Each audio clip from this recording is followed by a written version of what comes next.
Hey, give me a beat. Like subliminal, lyrical, rap megastar, cynical. Here's Johnny Cornette Lamar, Jungle Jack, son of a TV star. Who the fuck do you think you are? I'm hearing those jungle drums. Used to hang around with chimpanzees. What is his gimmick? He's a homeless bum, poo flinging, swinging in the trees. He's gonna sit in one of those little kid seats. Jungle Jack wanted to use broken glass, real glass. The medical staff said, we don't think you ought to do that.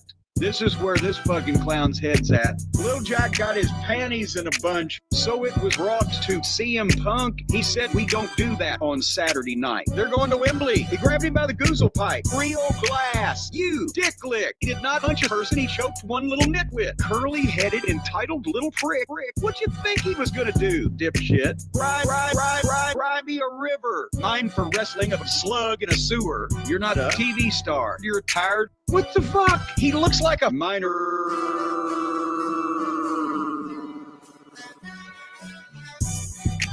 Jungle Boy sucks. Jungle Boy sucks. Jungle Boy sucks.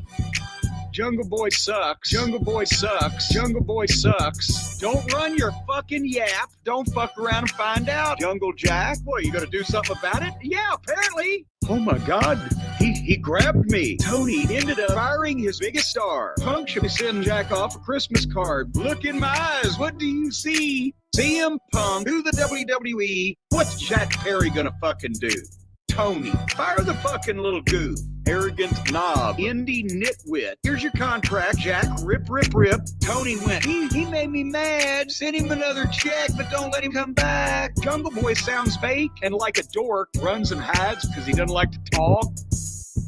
Homeless Jack living in a box under an overpass on cocaine, shot into space. Jack is slapping himself in the face. He's ready to get butt fucked by Sonato, the Cucamonga Kids, Mr. Okada, and the independent legal team. They get through a bucket of Vaseline.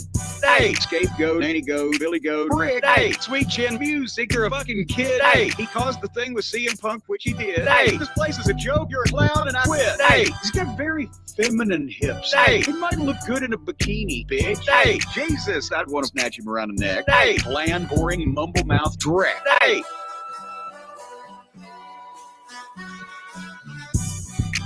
Jungle Boy sucks. Jungle Boy sucks. Jungle Boy sucks. Jungle Boy sucks. Jungle Boy sucks. Jungle Boy sucks. Look at all this shit that he directly caused. Punk doesn't have to put up with these children anymore. Hey, scared for his life. Hey, scared for his life. Punk can still be on our show. The incident at Wembley. Oh no. Hey, scared for his life. Hey, scared for his life. Yo, VW. Yo, VW. Step this way. Step that way. Step this way. Step that way. Jungle Boy is a bellend.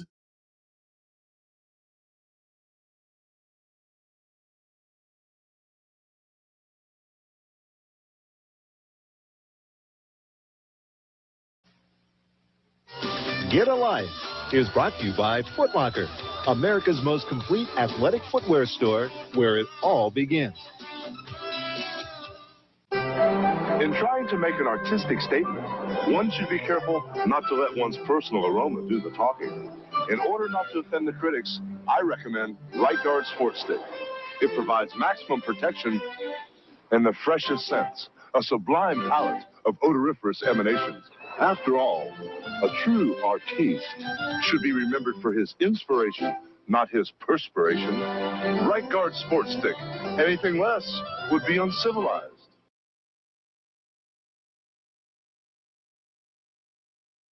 Say his name and he appears. I believe in Joe Hendry. I believe in Joe Hendry. 'Cause you love him in London and Paris and Tokyo, America, Scotland and Canada and Mexico. They say I believe in Joe Hendry. I believe in Joe Hendry.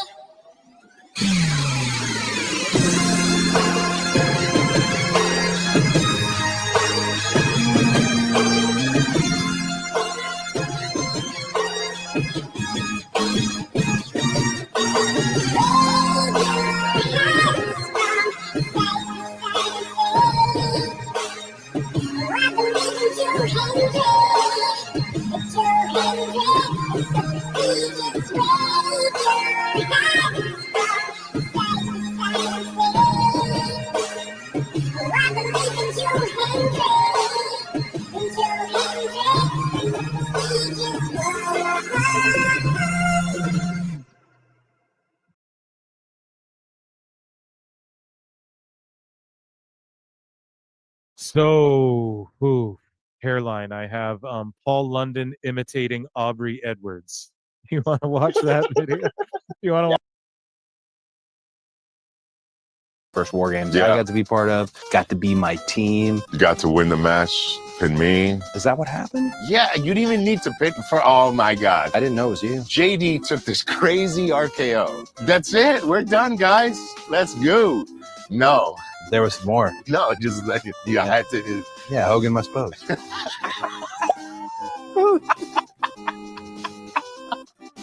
Oh, man. I tell actually other wrestlers this who are like starting to come up now. Just assume nobody knows who you are. And that's really the key to being a pretty good wrestler is just assume somebody in this crowd, not somebody, because it's actually a guarantee. If you're performing in front of 8,000 people, I guarantee you at least 50 to 100 people who are there don't really watch wrestling, maybe don't even know what wrestling really is. Just assume aliens are here from another planet and they don't even know what they're looking at. If you assume that, then everything you do will be coherent. You can't take it for granted that they know who you are, they know your storyline. I'm just sitting in the crowd and then you come out and you have to kind of let me know what you're about, right? Yeah, right away. Even for me, especially because I'm on a pretty hot little run as a good guy at the moment, my music will hit and I'll get this really loud, like, ovation. I'm like, wow, they really like me. They know who I am. Yeah, I'm like constantly surprised because I assume 0. And then I have to work to get them to 100. But if we already start at 50, I'm like, oh man, this is going to be fish in a barrel. Yeah, we only good. got to go from 50 to 100, but my goal is always to get them to 100. It's back up, bitch. I'm a pop star. I'm a pop bad ones. If you wanna ride, hot Bugatti fame on. I ain't gotta try. Pack it up and move on. Hunter on the rise, loading up a bow gun. You can see me in the streets with my rays on. I'd be like, dating ain't for me, but he's handsome. How do you see a couple guys at the same time? I've been trying to figure out the name of my star sign. I feel it in the beat like, wow. Do you wanna hang out? No. You can catch me at the basement show. Like a Malo when I say so. So I'm a pop star. I'm a pop bad ones. If you wanna ride, a Bugatti fame on. I ain't gotta try. Pack it up and move on. Hunter on the rise. Loading up a bow gun. I don't play guitar. Music on my PC. Hands above the bars. Good to be alive. 300 in the bag. Never trust no one. I'll be on the rise. Fire like napalm.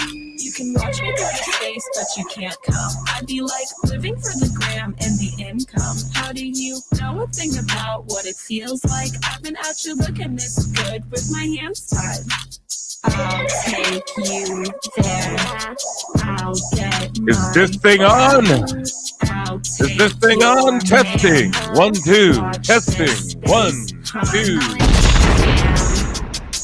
I'm looking better in a lamb. You know my BBL is French. How's it going? To the hand.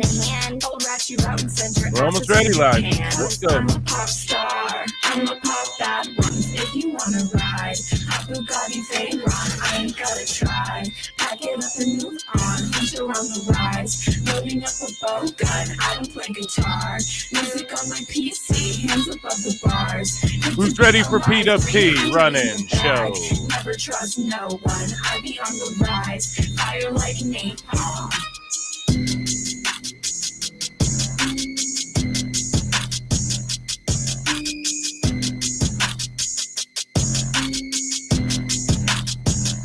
Who's ready? We're live. What's happening, everybody? Welcome to another eclectic edition of actually a PWT run-in show. My Baby, goodness. learn Meltzer Inferno. We did it last night. We had an amazing live show. We smashed our super chat goal. I said, hey, let's set another super chat goal. And if you guys reach that, I'll do the run-in show live, the preview show live. And yeah, without further ado, we're going to get right into things. Ladies and gentlemen, joining me on the show from the sticks, from the storms, from the cellular phone, kissing me through the phone, my girlfriend, Awful Wrestling. How's it going? Dummy. Guys? Yeah. Awful, you with us? He is here, chat. Maybe he got offended. I called him my girlfriend. Maybe he doesn't like that. It's all good. It's all just in good taste and jokes. But Awful is here. We might have another person joining us as well for this preview show, this mega epic preview show. And so yeah, we're gonna get into it. Awful. I don't know if you can hear me or what. You know. If you're here, awesome. If not, feel free to chime in. But yeah, we're here. We made it, guys. We're doing the preview show like I told you guys we would. Yeah,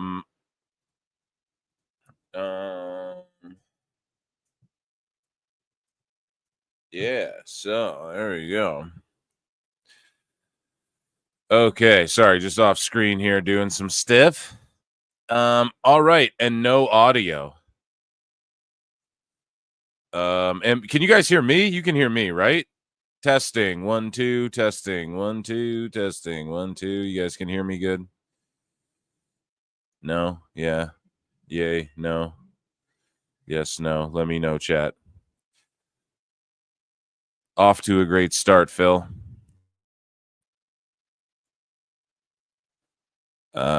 C, you guys loud and clear. Oh, okay, good. You sons of bitches. I couldn't tell. Awful though, there's something going on with him, but all good. Either way, he'll come in or he won't. And yeah, let me just check. They have all this edit mic settings and stuff I haven't looked into. Okay, he mute himself. All right. Anyways, guys, yeah, great show last night for 5. Dick Adams. Dick, what's up, buddy? Not a great start to a show this time, but it's okay. We're totally fine. We have Awful phoning in, Meltzer style, because he's off in the sticks there, and hopefully he's not like entirely blanked out, you know. So. Okay, guys, I did want to take a gander over her. As you guys can see, man, we have these cards. They actually added a match or two to a couple of these, so I'm going to pull up the Wikipedia as well. And as you guys can see here, we have these 3 beautiful cards we got to go over. We also have an AEW one, okay? And you know, I have to go see Superman in a bit, which I'm excited for, right? I think it's like a day early on the Superman action in my case. So I'm excited for that. And we're going to get into that. And we're going to preview this card. But first and foremost, before we do any of that, okay, it is time for flutes in the motherfucking chat. Because it is time for everybody's favorite segment, and it is called Dave Meltzer's Dumb Moment of the Week. And this just in, breaking news, ladies and gentlemen. This just in, we have confirmed that Dave Meltzer fears PWT and flutes. There you go. You heard it from the AI lady's mouth there, right? So, yeah, StreamYard's working whack right now, dude. I don't blame Awful if he can't get in here, honestly, or whatever's going on. It is fucking weak on this StreamYard today.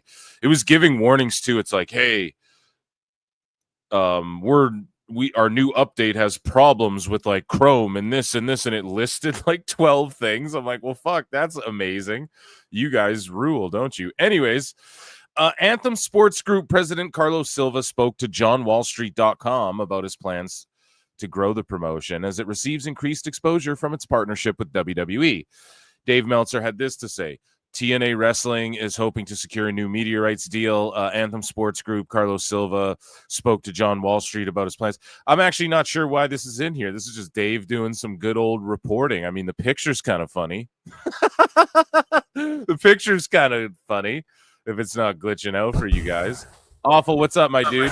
What's going on? Can you hear me now? Can you hear me now? All right.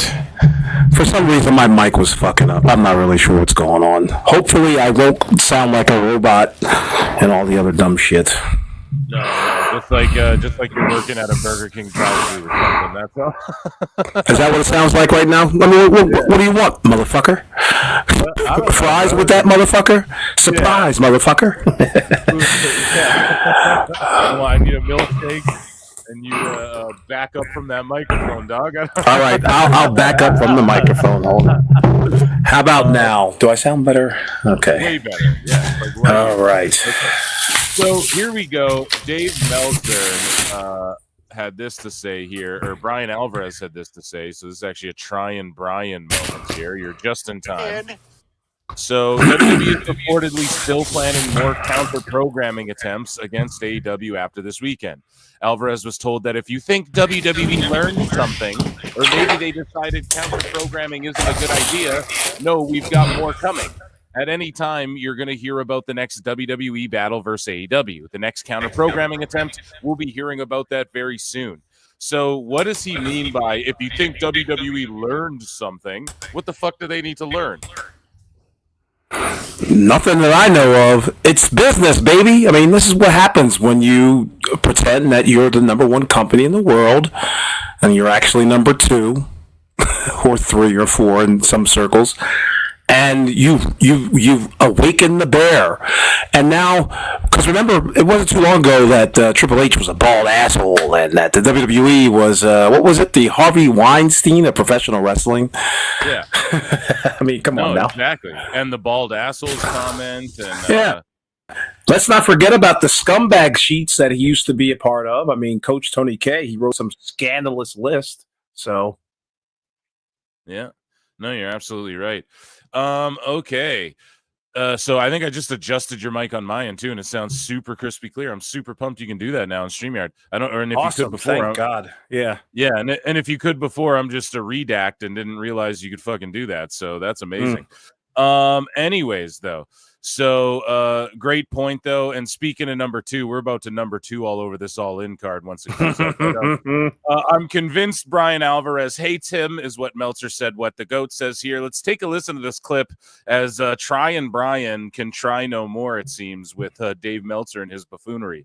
Nick Aldis said on Raw last week. Oh yeah, they said teams against. That's right. Okay, teams from all 4 brands. Yes. He said it's going to be a 4-way match. So they weren't added to the 4-way. Why didn't he just announce their damn names last week? They didn't have to do anything to get in there. Well, they did an angle for tonight for. I know, but they didn't have to do anything. Yeah, but they just had a brawl. They got added. So they shot the angle. Yeah, so that makes sense. I mean, but shooting an angle, Dave, is different from why are they in the match? There was no reason. So he could have just added them last week. I love when Brian starts saying something that Dave just, what? Oh, Brian, Tony Khan. He just starts getting all high pitched and like, yeah, you know, Brian. It's so funny. Angle. So Dave, I'm asking if this is real. Okay, hold on. They've been doing this in wrestling for only 100 years. I don't care about booking. I'm talking if this were real. Okay, if this were real. It's not real. Dave is exasperated. It's not real, Brian. Yeah, he was like, Brian, all right, whatever. Brian, this shit is fake, Brian. This is just waiting for some brawl to break out to add this team. That happens in wrestling for the last 100 years. That happens in every promotion known to mankind for the last. We are looking at this in 2 completely different ways. I am not. I'm looking at fine, whatever. I'm looking at it as a pro wrestling, and I'm sorry. Can I say this on the air? I think Dave and Brian are working when these mics are off.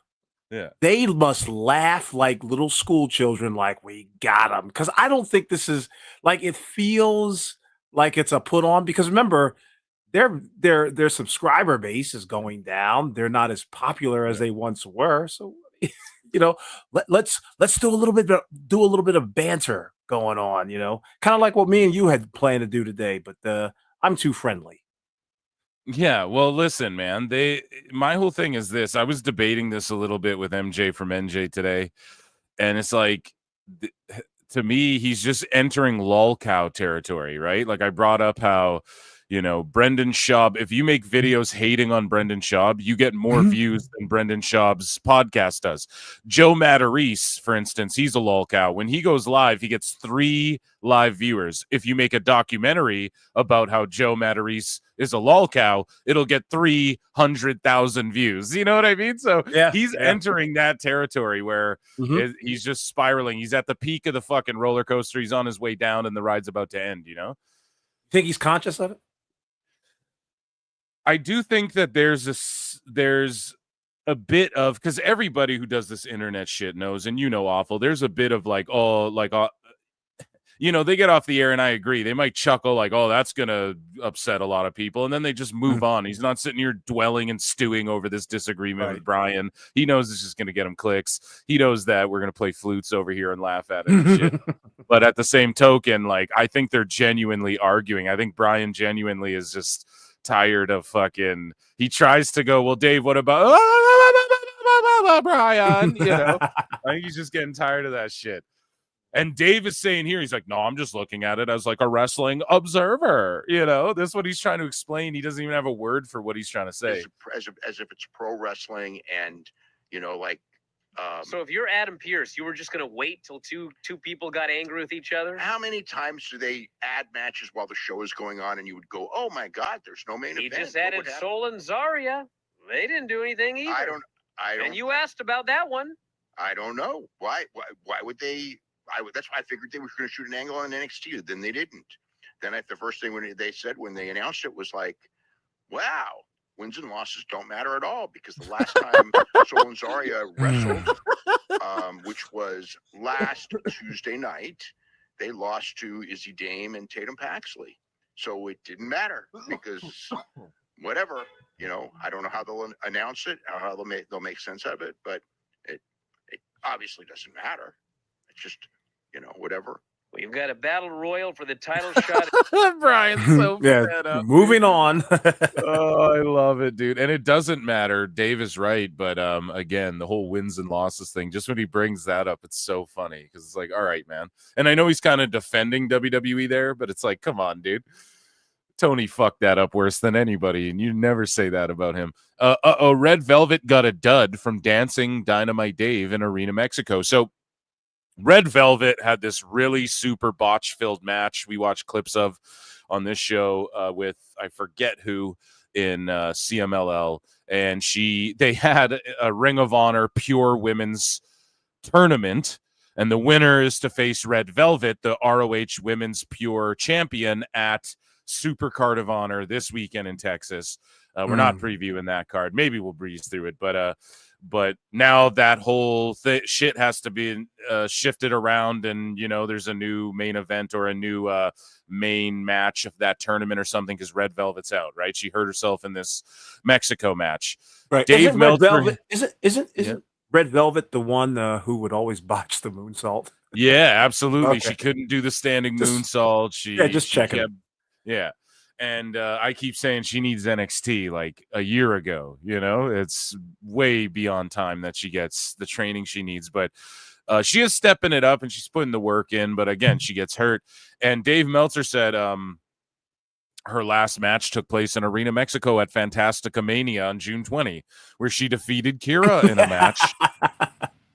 That Dave Meltzer rated a dud in the June 23rd edition of the Wrestling Observer newsletter, calling it the worst match he'd seen all year. Supercalifragilisticexpialidocious mania. Yeah, exactly. Fantastica Mania. Sesquipedalianism mania. Yeah, like what the hell? So can that even fit around the banner of the ring? I don't know, dude. It just goes in one circle, then restarts. But yeah, dude, he called this a dud. He said this Red Velvet match was the worst one he's seen all year. She fucking hurt herself, and now this tournament sort of just fell apart. That Deonna Purrazzo's been tweeting to people, well, make sure you watch me in this commercial, and I'm climbing the Empire State Building, and I'm in the ROH Pure tournament. And then the champion gets fucking hurt in Mexico. Like, why is Tony Khan sending his champion to Mexico to get fucking hurt at Fantastica Mania? Yeah. Redacted. That's all I got to say. Exactly, man. It's so silly. But yeah, Dave, we're highlighting there. He's being critical of AEW a little bit, and he's defending WWE a little bit. So even though we call Dave a dumbass, I still point out where I feel he's being genuine, or maybe that's the work, maybe it's all just a ruse. But Dave Meltzer says Raw looks to have done its lowest numbers ever on Netflix for the 6:30 show. We'll have a story up after calculating everything. And then I'm like, Dave calculating things on this fucking computer. So what do you make of Raw having like its lowest rating, and then pretty much you saw all the sheets simultaneously try to take a victory lap? Awful. Isn't it funny how because I was wanting to know the numbers. So what wasn't it like? What was it? 2.4 or some mess? Like 2.4 million people watched. Yeah, something like that. Yeah, and it's just like, okay, I thought we were going to get a drop off at like, oh my God, Raw did its lowest rating ever at 1.3. Yeah. That's kind of newsworthy. But they just did the lowest of the year. Compare that. Well, see, I'm not even going to compare that to AEW because there is no comparison. Yeah, But- don't even. I mean, compared come to like on what it now. was doing before Netflix. Yeah. It's so silly, man. It nothing needs to be said about it except that Dave Meltzer reported it. He seems excited to report it. Well, yeah, and he had this big write-up, and everyone was on it. Like, everyone jumped on it. Also, everyone jumped on, like, TNA did that interview with Carlos Silva of TNA did that interview with John Wall Street. Then all of a sudden, like, Thurston has a tweet out going, like, John Wall Street is good friends with Nick Khan, who is an investor. So it's like, who gives a fuck, man? Like, why do you care? And what does that take away from what this guy's saying about his company? Inside baseball. That's all it is. Like, oh, let's just break the seventh wall, the one where nobody pays attention to us. We're going to talk about the inner workings of the business. I'm glad your fucking co-host Pollock could jump on that and fucking react to that. Jesus Christ. But Pat McAfee, so Dave Meltzer floats this out there, and this is why I think Meltzer's a piece of shit, is when he, like a genuine piece of shit, is when he does stuff like this. So McAfee has reportedly not showed up to work in WWE because of less salary. So, okay, he's not no-showing fucking shows. We got to just change that vernacular right there. But Meltzer suggests McAfee is making $17 million per year outside WWE, and WWE does not even pay him a fraction of it for commentary and putting his body on the line in matches. Since McAfee also... Yeah, well, that's, I mean, we'll touch on that in a sec, but since McAfee also has a young kid, he has taken a break from WWE, but as per Meltzer, McAfee might be completely gone from WWE. Now, here's my problem with this. Dave, you're talking about people's bank accounts and shit like you fucking seen them, A, and B, McAfee's only ever been in it for the love of the game. He's always made money outside of wrestling. You think he was wrestling Adam Cole in NXT doing fucking moonsaults on Bobby Fish or whatever, like you think he was doing that because for money? It wasn't the love of the game. Fuck that, man. That's craziness.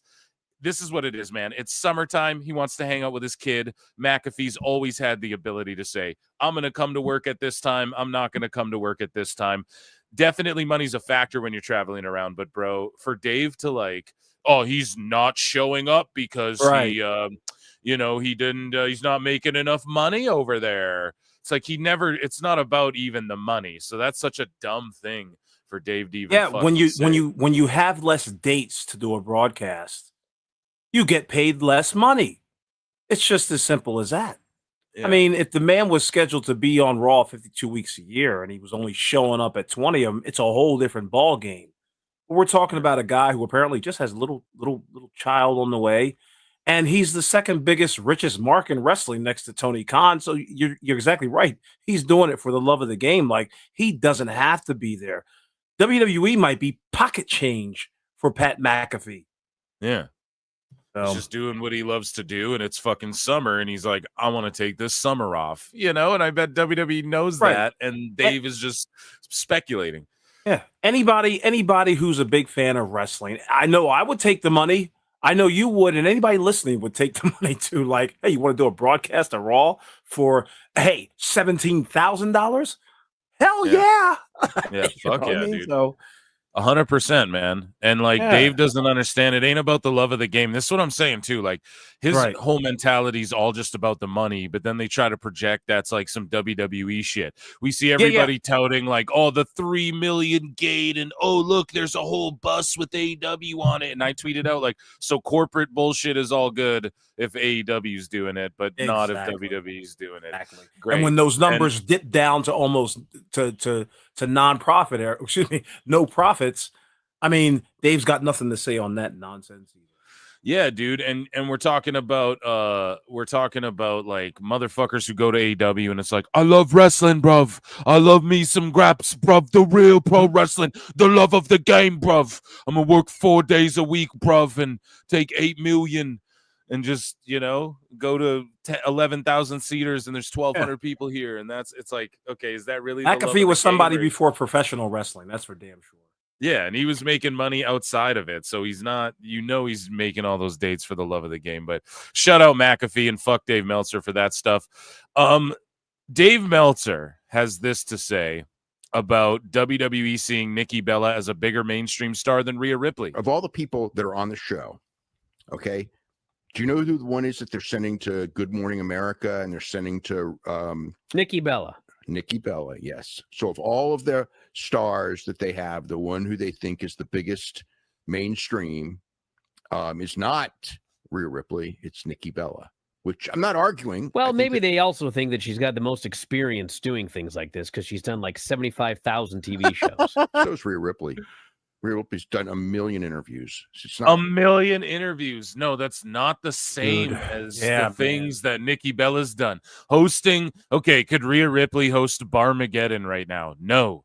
You know, there's no way. Right. Could she host that hot dog eating contest? No, she doesn't have that like sort Nikki of Bella hosted mainstream Nathan's. appeal. What's that? She hosted the Nathan's hot dog eating contest. Yeah, whatever they did on Netflix there. This is a big reason and people aren't talking about this. This is why Nikki Bella's back too. I'm talking about it all the time, but fucking Netflix has they have a big interest in Nikki Bella as well. Nikki Garcia. They had her hosting the big hot dog eating fucking contest they had where the two top guys ate against each other, whatever. She hosted that, and that's why she gets in TMZ. That's why she's on Regis and Kelly or whatever, or Seacrest and Kelly, whatever the fuck that show is called now, right? Like she has that crossover. Rhea Ripley does the morning news, and Dave's conflating that with Nikki Bella's like Netflix, like her connections with and her talent agency and all that shit. You can't say that.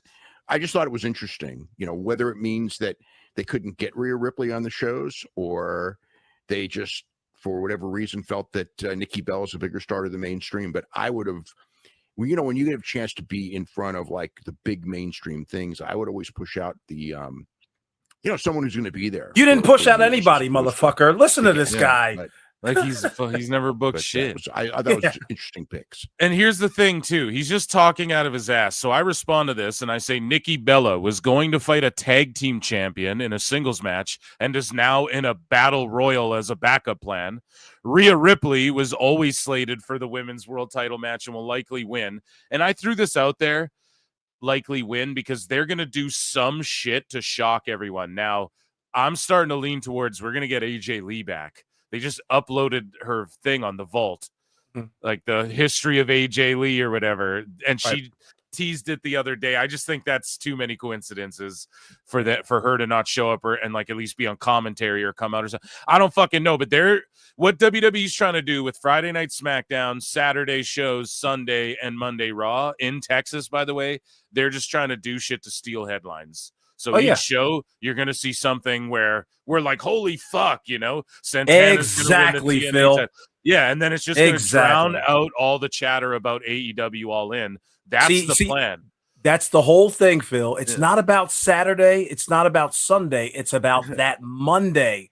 Back to work. Everybody's back online or whatever the hell they're doing. You know what I mean? Yeah. They're going to see I said this on Tuesday. They are going to have the surprises within the confines of the Evolution show so that each hour or whatever, I actually think that AJ's going to be there, but I also think people like Awesome Kong might be there. Gail That'd be Kim cool. might show up. That's what I'm saying. Like these things that people are like, the women aren't gonna, they're not drawing or whatever, or people never really 5,000 wanted this. tickets sold. Right, 5,000 right. tickets to an all-women show? Come on, man. That's a Yeah, W, dude. that's very good. And if AEW did that, I'd be thinking the same thing. Like it's a great idea. But the main crux of this whole thing is just like, while a lot of people may not watch the show live, they're going to get some surprises that will compel them to watch what happens next in WWE, and conversely, not watch what the fuck happened on Saturday with AEW. Right, and think about it. All In is going to be like a 10-hour show, and what headlines come out of it? Oh my God, Giovanni Vinci showed up in the Casino Battle Royal. Oh man, Right. Hangman finally dethroned Moxley, which we've all been waiting for, and we've seen this match 400 times already. Oh man, Edge came back. You know what's going to happen? Oh, Jack Perry, Darby. the lights went out, and Jack Perry kicked this guy in the balls. That's going to be the headline that day. Meanwhile, WWE on SmackDown, they're going to have like Punk run out during a Cody Rhodes segment, and everyone's going to be like, oh my God. And then they're going to have and then on Saturday, they're going to have like Goldberg win and then Seth cash in. And then all the Twitter chatter will be about that. And then at Great American Bash, they're going to have like the TNA title switch hands or something. So everyone's talking about that. And then on Sunday, they're going to have like AJ Lee's there. And like you said, maybe Gail Kim. And then they just steal all the headlines. Then on Raw, they have they already announced Gunther versus Penta in a match for the world title, which is fucked. So they pretty much stooged that Goldberg isn't leaving, unless that's the work by advertising. No, wait a second, bro. I thought that was a house show that was happening on either Friday or Saturday. Or I thought they announced. I thought it was announced for the Corpus Christi Monday Raw show. Chat can look that up though, because but that could be the swerve though. They could have announced that knowing like, well, Seth's going to cash in on Goldberg, and it's going to be Seth versus Penta too. From last week, we just had that match and they jumped him. Well, I know you might be shitting on that, but it makes sense because like his boys jumped him and shit. So Penta's gonna want to get revenge. I don't know. Listen, all I'm fucking saying is this: WWE is gonna do a bunch of shit to steal headlines, and then something on Raw, they're gonna go crazy on this Raw to just make sure that none of the internet chatter and none of the chatter is about AEW at all. What can AEW really do besides like? We signed Brock Lesnar. Realistically, what could they do? Exactly, and you just laugh at that because it's like, what could they do to realistically steal the headlines away from this weekend? I said the same thing, bro. I think I said it last year on my predictions. I said anybody short of Stone Cold Steve Austin showing up at Globe Life Stadium, it's gonna be a bust. So yeah, I can't wait to see. So this guy here, E Pluribus Unum, says, what ratings were y'all watching? And the mere fact y'all comparing AEW to WWE's development show is crazy. And Meltzer says, tell Vince that. He's the one who made the decision. Tell WWE that. They were the ones who made the call to switch NXT from developmental to first counter ROH and then AEW and insisted it wasn't developmental anymore. You need to let the company know how mistaken they were. Wait a second. Cody Rhodes went on a pay-per-view and smashed a Triple H-like throne. That, everybody listening, that was the first shot, okay? There was nothing beforehand. Then Triple H made mention of AEW being a pissant company. That was the second shot. I've got this all on record. But yeah, Dave Meltzer is a tool. He has no idea. And tell Vince that man's fighting for his life against some broad. So we can't tell Vince that, Joker. And then this guy here responds and says, NXT was on Wednesdays starting in 2014, 5 years before AEW is even a thing. Meltzer's own website in 2018 reported that NXT was coming to TV in 2019, rumored to be on Fox. That was also long before AEW was announced. AEW is always the victim. It's true. Tell Vince that. That's so like it's he is a real slick mouth motherfucker. Like you do not want, like you don't really want to have a beer with Dave Meltzer at all. Seriously, he's the guy make you smack. Yeah, I always say it, dude. Like Tony Khan is, I could like sit and have drinks with him probably all night. It'd be hilarious. Someone like fucking Dave Meltzer, I could not sit there and talk to this dude for an hour. It'd drive me nuts. So Dave Meltzer says Raw looks to have its lowest numbers ever. I'll have a story. What blah blah. We read that before. This person here, Dylan, says they had an HGTV show going up against them. Holmes on Holmes. Holmes family renovations or whatever. Fucking beat Dynamite in the second hour. Awful. It's crazy. Yeah. That made them lose at least $1 million. So chalking it up to HGTV, Meltzer says, the comprehension impaired student raises his hand. I'm throwing the beer in his face. What did this HGTV show do that night? If it did an 0.20 or better, I'd have mentioned it. So again, he's talking about the key demo. What's funny is that it's the same key demo that conveniently wasn't on Tony Khan's quarterly chart. Mm-hmm. I mean, dude. So, this guy's name is funny. It's a lonely gaff. I don't know. I'm not gonna. Why don't autistic people make behaving appropriately and predictably in social situations their special interests? So hey, Meltzer said what, folks?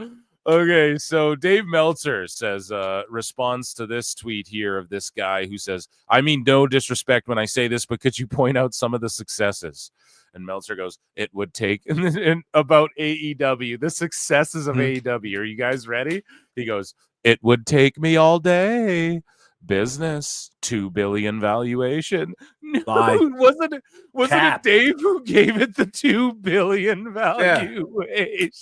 Yeah. What the fuck, Dave? You're the this is shit you invented. Oh my god, man. It's like when he goes, I predict Amazon will add 30% pay-per-view buys, and then all of a sudden a story, and then he writes a story, reports Amazon will do, AEW pay-per-views 130,000. No, you just added 30% that you made up out of fucking nowhere. Tell us what you know, you goddamn liar! So he says 2 billion valuation. And here's the thing too. I don't know if any of you redax out there watch fucking Dragon's Den or Shark Tank or whatever it's called in whatever Koala's Corner or whatever fucking country you're in. I don't know. And I love these shows personally, okay? And a valuation is, I could value PWT right now at $4 billion. It doesn't mean that's what it is. So Dave continues 6 months into the most profitable year of any non-WWE wrestling company in history. The most profitable year, man.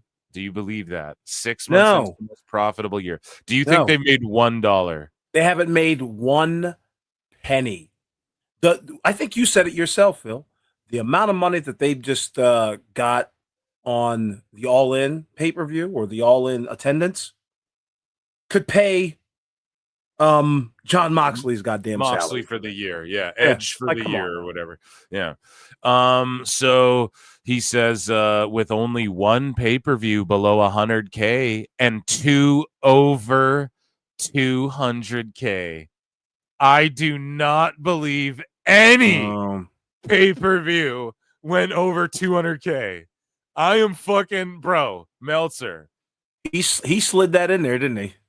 Bro, 2 over 200K. They'd still be dancing in the rain on that shit if that were the case. Oh my what were those pay-per-views? Dude, you won't name them because it's just invisible 30%. He keeps adding 30%. Like he keeps just adding it every pay-per-view. Oh, an extra 30. I mean, with the $10 credit Amazon's giving out, that should add another 30% buys. It's fucking insane. Typical adding interest to things. I just want to see here, like, the UFC pay-per-view buys. I just want to see, like, are they even doing in the 200,000s in 2025? Like, this is what I mean, man. You can't gaslight people like this. The fucking Ozzy Osbourne retirement pay-per-view probably sold more than. Yeah, that was all over the internet that entire weekend. So. Yeah, and there's no fucking AEW shows that are blown up like that. I'm just trying to see numbers, guys. I don't fucking know. Listen, I think UFC does like 300,000 buys and shit. AEW ain't doing 200,000. Then if it was doing 200,000 buys, Max would add a button that says buy and watch for 50 Yeah, bucks paper, on right. fucking, and then they would just put the pay-per-views on there. It wouldn't be on Amazon for 50 bucks with a coupon code or whatever for $10 off your next fucking right Idris Elba movie purchase or whatever. So consistent top 2 to 5 entertainment shows for the week on cable. No, it's not 2 to 5, Dave. Or maybe, I guess, but when he says Fox News, are those not entertainment shows like Gutfeld and all that wacky? We're comedy news guys. Yeah, So right.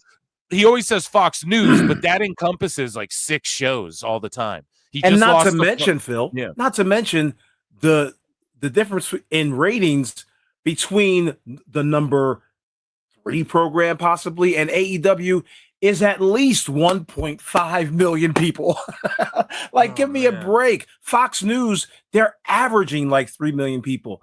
Whatever hot programming other than AEW, they're way far and beyond the ratings that AEW gets easily. Like they're a top 3, and they are. They would be top 3 or top 5 or whatever, but the disparity in the ratings is too massive. Hey, awful! I'm the number 2 wicker basket carver. Wicker. Yeah. I don't even know weaver, basket weaver in Nebraska. What does that fucking get me? Like, that's what I mean. The 2 to 5 entertainment shows, okay, but Big Bang Theory's reruns are getting 1 million people watching them. So, like, what does that mean? Right. Where does that rank in overall shows on the week? It doesn't even make sense. Tons of awards related to top talent. Tons of awards related to top talent. Dave, you mean the fucking awards that you invented and gave to them because they're your favorite wrestlers? Tons of awards from who? From you, dude? Holy shit. Even Pro Wrestling Illustrated gives these guys a plaque of some sort. You know what I mean? What's he gonna fax them? Fax them their certificate. Hey, dude, you got feud of the year, dude. I give them a free month of the Subscriber, of the Observer. I bet Jesus Christ. Related to top talent, best show, promotion of the year, largest promotion of the year. You said that. No one else said that. You just made that up, Dave. Largest paid attendance in pro wrestling history, largest non-WWE gate ever in the US, largest gate ever in Europe, largest attendance ever in Europe, fastest Las Vegas sellout, several $1 million houses, lots of mistakes and learning lessons, and they turned business around when people wrote them off. And like, how did they turn it around? This is all invented of a turnaround. They're just looking at these quarters, but if you look year over year, it looks like shit. And so what's going to happen after this quarter? You're not going to see Tony Khan drop charts like that because you're going to see a tank again after All In. And saying it's turned around is insane when you're doing residencies in Chicago and you can't even sell out the 1,000 tickets for the fucking Dynamite after All In, when you used to go to Chicago and do 11,000, 12,000 fucking people. That's not growth. There's no growth anywhere except for in your fucking, I guess, the amount of Just for Men you need to fucking use, Dave. And the growth is happening in his underwear. Yeah, exactly, dude. While you're watching fucking Osprey do 1 minute rope walking spots with Blake Christian and shit. And at the end of the day, Dave, you're just utterly ridiculous. You made all that up yourself. Disco even says it, tons of awards. How can anyone take this seriously? Exactly. Like, you give the fucking awards.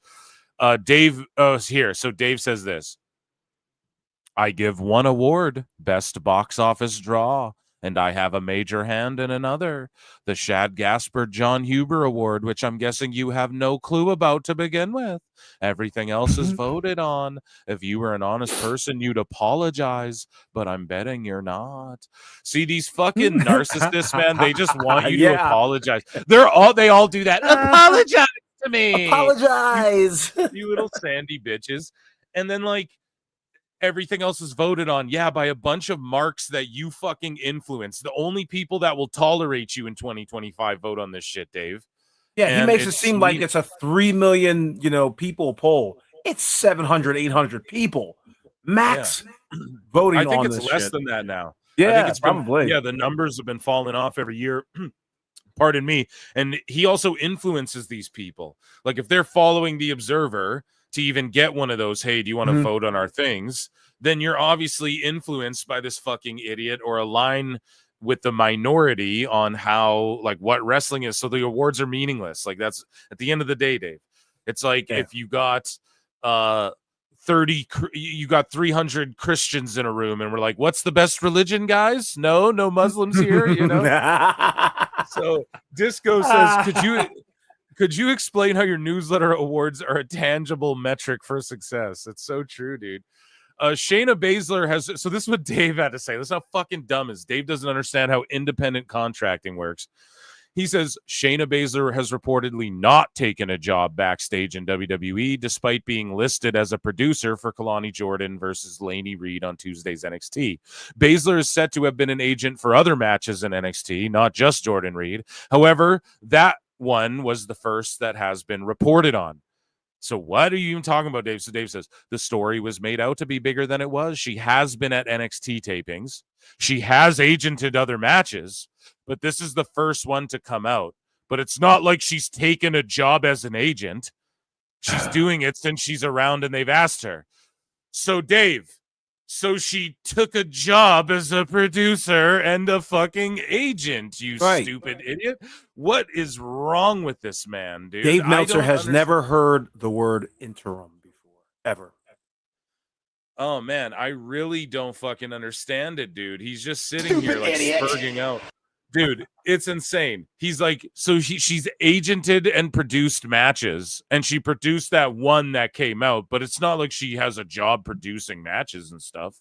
She's just there producing matches and stuff. What the fuck, man? That's how independent contract works. Exactly. What is your problem, man? He's never studied the business.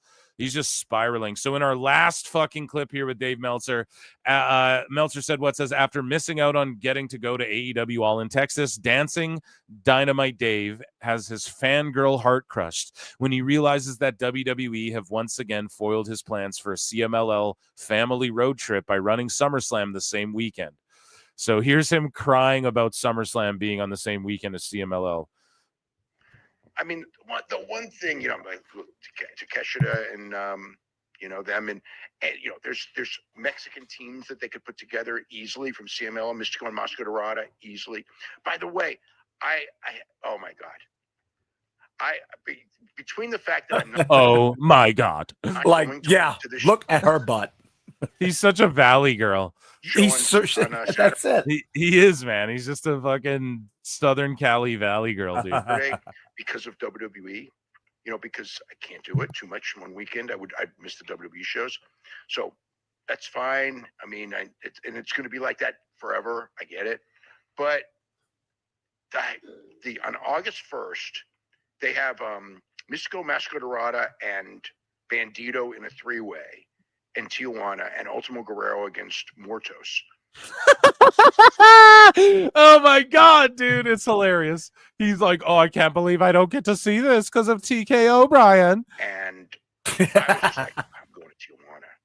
And then I'm going to Tijuana. I'm going to go to San Diego for the weekend. I'm going to take my kids. We're going to spend 3 days in San Diego and go to Tijuana. And, you know, my kids would, you know, at least my son and my daughter-in-law would absolutely love Tijuana wrestling. I mean, there's not even a doubt in my mind. Plus, yuck. Did you hear him talking? Did you hear him talking about when he said that, like, oh, that John Cena CM Punk neck breaker spot was so bad? I've been doing dance lessons this last week. I started dance lessons. This is what Dave said last week. Did you hear this? No, I did not. Dude, he said, I started dance lessons last week, and I mean, that neck breaker spot that Cena and Punk did at Night of Champions, it was so sloppy, like amateur class. I mean, I've been doing dance lessons, Brian, and let me tell you. When did they teach you how to do a fucking hip toss and dance lessons? Dude, he legit said this last week. I'm not fucking joking. It's insane, bro. What dance lessons do you think he's taken? It's called the Meltzer Inferno, dude. Learn, baby, learn. Meltzer Inferno. Is Mortos to begin with. So his daughter-in-law's favorite wrestler is Mortos. And then Cap. You know, my girlfriend informs me and just goes, "You do realize that SummerSlam's the second and the third, and we can't go." So Dave doesn't even know when SummerSlam is.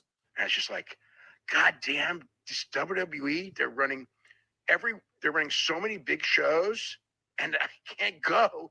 I can't go for 3 days to San Diego. I was like, I mean, I was okay about this one, you know, because I'm gonna get to watch it on TV and it'll be great, and WWE will probably have a, you know, I believe that the Sunday show, no matter what the attendance is, I believe the Sunday show is going to be a hell of a show. He's trying to, no matter what the attendance is for what SummerSlam, are you implying it's not going to be a sellout or something? Like, what is he saying? I don't get it. So, because it has to be, because the women are all going to have a chip on their shoulder, you know, partially over the fact that the attendance isn't good. So, Evolution. Why is he acting like 5K is a bad attendance? Why doesn't he call out AEW when their pay-per-views do 5K? I mean, I know that they're going to put on a hell of a show, so it's fine. But man, I know SummerSlam's big, but man, Where's he talking about SummerSlam? What a Confucius fucking old kook Confucius. another weekend show in Tijuana.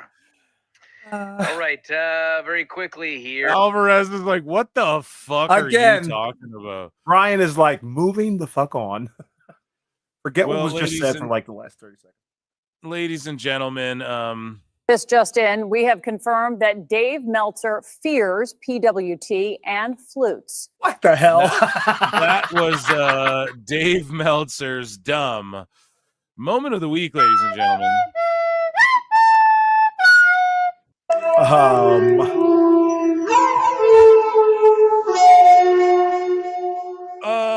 Okay, Awful. I know that you have to jet for a little bit. Am I correct on that?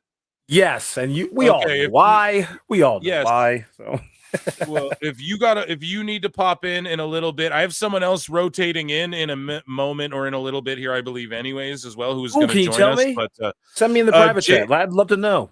It's your boy JJ White Heat. Oh, okay. What a scrub he is. Don't have him on. No, I'm joking. Yeah, we competed on Awful Jeopardy, and I got my ass beat, so I'm going to punish him on this show. You know what he did? You know what JJ did? What? He took advantage of my naivety. Naivety? Yeah, naivete.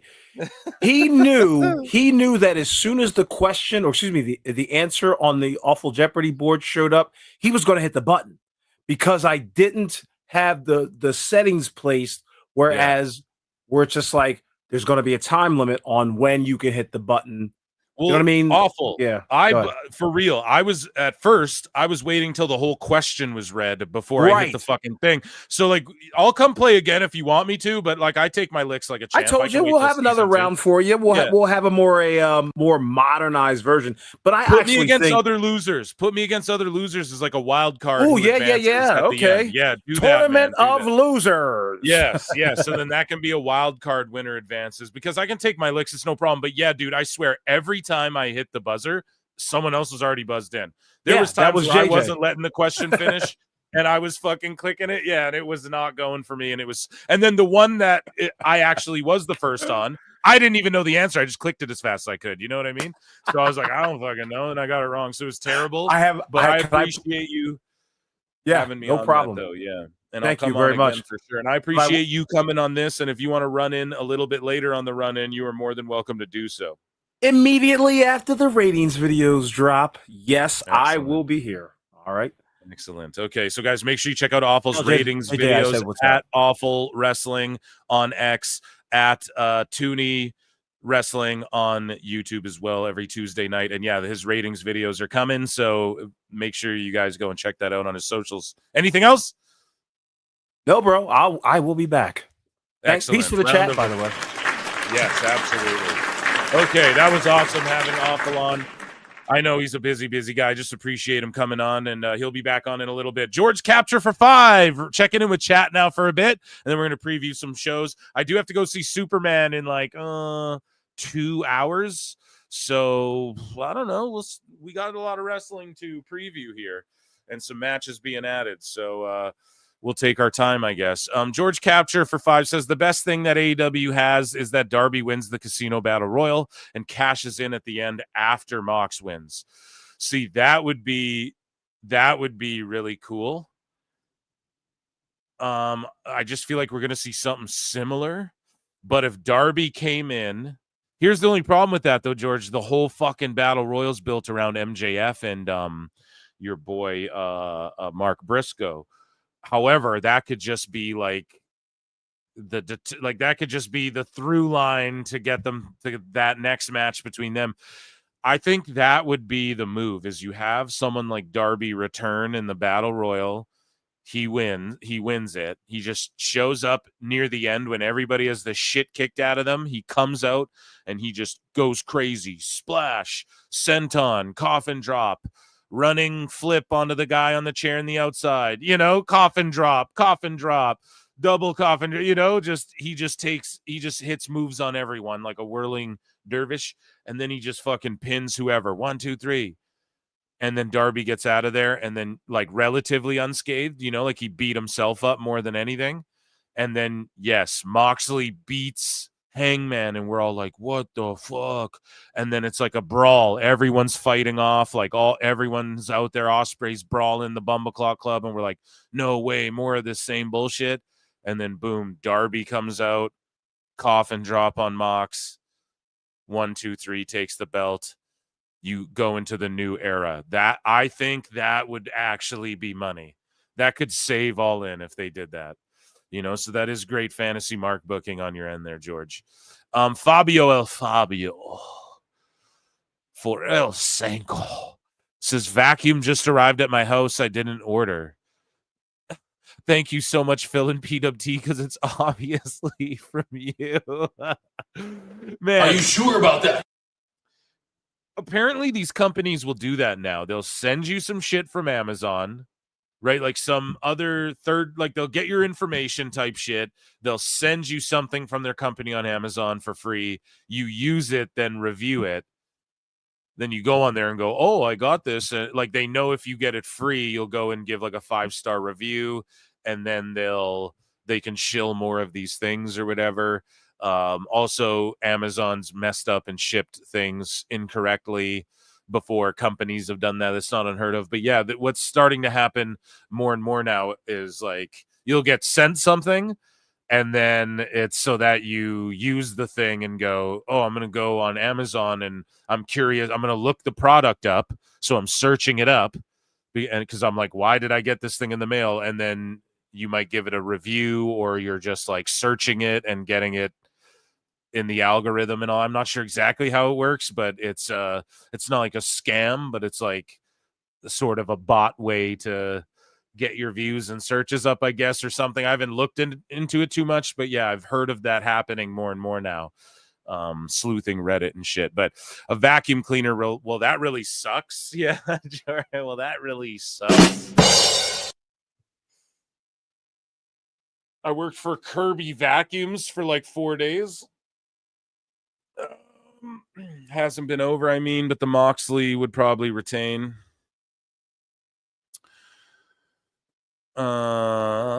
Okay, so total snake oil salesman style, pretty much.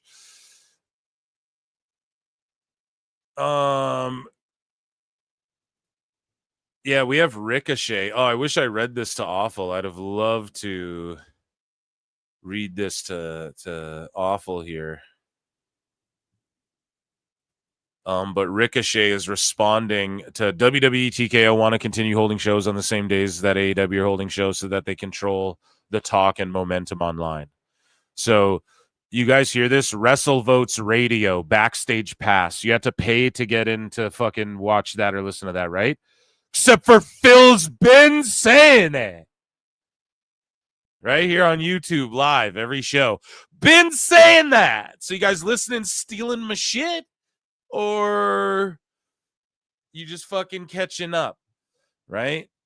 So we can see here. I'm just going to go off on this. We're freestyling now. WWE TKO want to continue holding shows so they can control the talk and momentum online. Oh, you mean like what Phil Mark said? Oh, my God. Fucking crazy. Then look at Ricochet. He goes, bitch move. That's a bitch move. Bitches. Bitches. Yeah, so we're gonna talk about sorry, guys. We're gonna start with NXT, the NXT card, and I'm just gonna have like a dual thing pulled up here. Oh man. So let me see. I want to pull up Wikipedia as well because they have added matches on the fly. On the fly MacGyver. Okay, let's check it out here. NXT Great American Bash 2025 card. Let's look it up. Let's look it up. Let's look it up.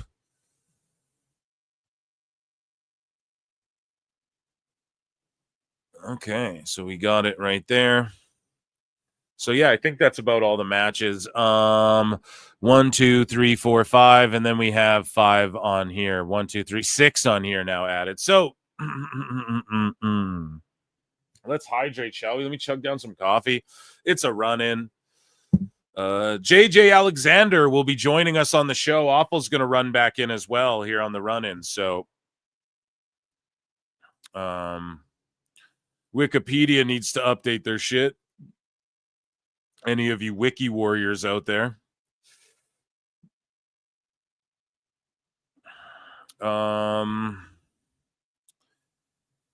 Yeah, Great American Bash is going to be a great show. All in Momentum will be halted when the pre-show is a nonsensical 12-man tag. I'm working on it, still sitting here in this up. Yeah, it's no rush, man. Just do your goddamn thing, you know?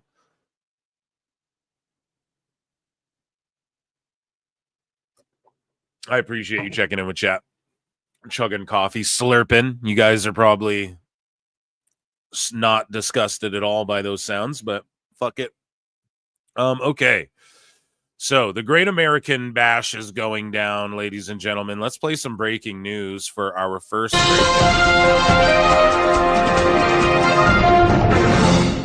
Now, I don't lock in my picks until the day of the show, right before. I'm going to lock in picks on Saturday, but I'll give some picks here, just some early thoughts. We have Jasper Troy versus Javon Evans. Jasper Troy won the first season of WWE LFG. He's been a great hand, had great matches, thrusted right in there with Obafemi, and he's been living up to the hype, man. He's been taking the ball and running with it. Him and Javon Evans are in a cool little feud that's been going on that they've been doing a good job of getting over really well. And I think Jasper Troy gets the big win here over Javon Evans to really put him over the top into the next level, right? Because eventually Javon Evans and him can duke it out for the NXT title or whatever has to happen. But for now, you know, Javon's sort of playing that role Trick did for a minute. You guys remember when Trick he slid down the card for a bit and he like lost that match to Eddie Thorpe and everyone thought they were burying him and then he came back and now he's like TNA champion and on a heel run and shit. So that's what Javon Evans has to do. They're just showcasing like he's finding his dark side. He must go to the dark side and let the hate flow through you, right? So he can try and overcome Jasper Troy, who's just going to be too much of a beast, you know? That's my prediction anyways. This was just added. Ricky Saints versus All Ego Ethan Page for the NXT North American Championship Falls Count Anywhere match. That's going to be awesome. I predict we're going to see like some fucking big slam off of a stage or some shit, you know, through the tables, whatever. So they cover each other at the same time, or like Ego just gets his hand over Ricky Saints, right? It'll be some bullshit like that, but I think Ego's going to retain, and I think Ricky's going to get fast-tracked to that main roster. Now, I know Ethan could be set for that as well, but I think him being a piece in this whole TNA NXT stuff and him being in that TNA championship picture and NXT championship picture again isn't far off. Now, maybe I have it backwards, though, and the move is And maybe or not backwards, but maybe the move is not call Ricky Saints up right away, but have him go on to fight Oba after this match, even though he takes an L here. You know, he fights his way up, and then by the next PLE, he's ready for Oba somehow. He wins a number one contendership match or something. And I just think I just could see Ego walking away with this belt with like a, not even really a fuck finish. Like Saints will spear Ego off of some shit, but Ego's hand will be like on top of Saints in the rubble, and then the ref will count the 3, you know, but really they're both dead type thing in Minecraft, right? So in the NXT TNA title match, it says contract signing. So on this PLE, they're not having a match. They're just having the contract signing between these 3 because this is the main event of Slammiversary. Okay. I thought that, well, I don't know why I thought that because I knew this was the main event of Slammiversary. So I'm a fucking dummy, chat. Give me a dummy real quick. Yeah. Where is Dummy. it? Here we go. Yeah. So a contract signing, we will all be thoroughly sports entertained. I'll say that much. And don't be shocked if Dark State get involved and just beat the shit out of all of these guys, and then I'll boo the fuck out of that. NXT Great American Bash, we have Sol Ruka, the North American champion, taking on Carmen Petrovich. Am I fucking right about that? Yes. Izzy Dame, I'm so sorry, with Tatum Paxley. All these blondes look alike. All these blonde bitch, they look alike. So I'm doing this hooah. And she's got blonde hair, and I'm like, you look like the last one I threw away. Oh, they're like a dime a dozen. But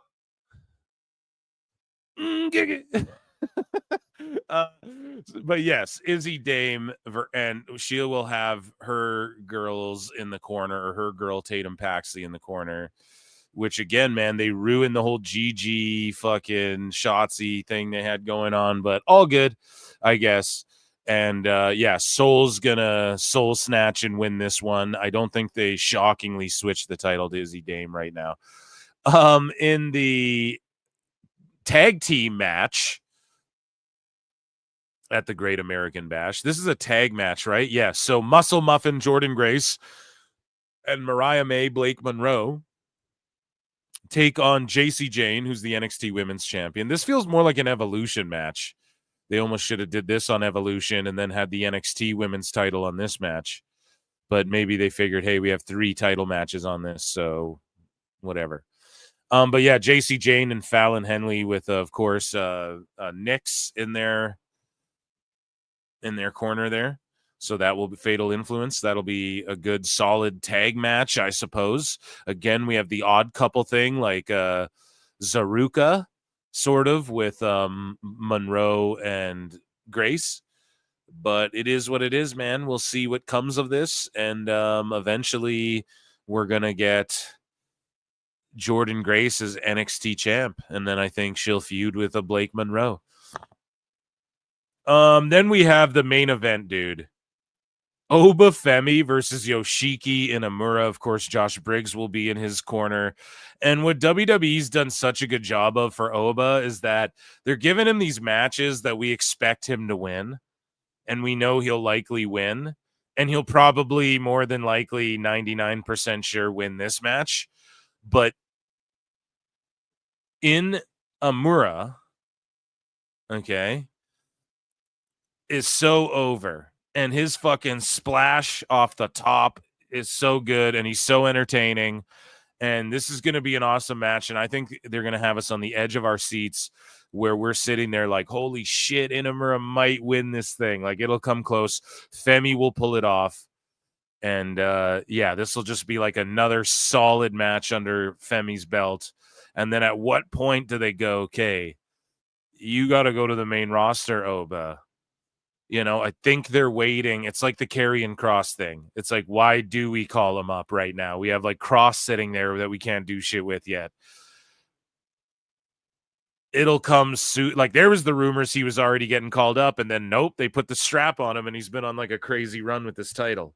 So I think when we start to see Cross get some more traction, we'll see Obafemi get some action on the main roster. But until then, he's going to reign with this thing, and it's going to be interesting to see who dethrones him. And also, fucking this match, I think is going to have us all like biting on the false finishes and shit. And I'm excited for it, dude. And if Inamura does pull off the upset, I wouldn't even be mad. But at the same token, I don't know if that's the way to go. Either way, yeah, that's my preview of Great American Bash. I'm looking forward to this card. On paper, it's kind of, you could say it's lackluster. You could say like, okay, we got 2 matches here that are really, as far as like the North American title and the NXT title, but Sol Ruka always goes out there and puts on a great show. Anytime she's in a match that you're kind of sleeping on, she puts on a great show. I know that the Trick Joe Hendry stuff will probably hit. Santana's super over. Troy and Evans, I'm a little worried about, but man, this is developmental. Like, this is a show. This is why they're on this show. They need to be put under the lights and see what they can do. This women's tag match, I feel like, could be on any show, any episode of fucking anything, NXT, whatever. They should have did this on Evolution, I feel like, and then, but whatever. It doesn't matter how I feel. Oh, emotional damage. No. And then Obafemi and Inamura, I think, is going to cook. Right? So we will see if this exceeds expectations. I'm not expecting this to blow me away. Now, stacked up compared to the early AEW show, the early stuff that we know Tony Khan's going to put out there, yeah, I bet you the show is going to be way better if I have to stack it up. Now, I don't know what Tony's putting out there early on, and maybe that gauntlet match cooks, but I can't get over how fucking dumb the stipulation is, like in kayfabe. It's just insulting to my intelligence. It's like if I had to watch the fucking gobbledygooker, I just couldn't get down, you know? Get down, get down, get down, get down, jungle boogie. But yeah, I'm looking forward to this one.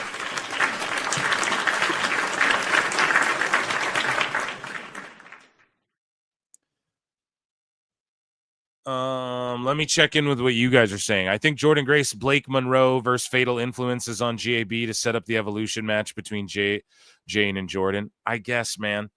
I wanted Cross to join Seth and Braun. Fuck that. You take that back, Leaping Lanny Poffo. I think Grace is an NXT championship match at Evolution. Yeah, she is, but maybe they needed to bolster that show a little bit. I don't know. I don't really know.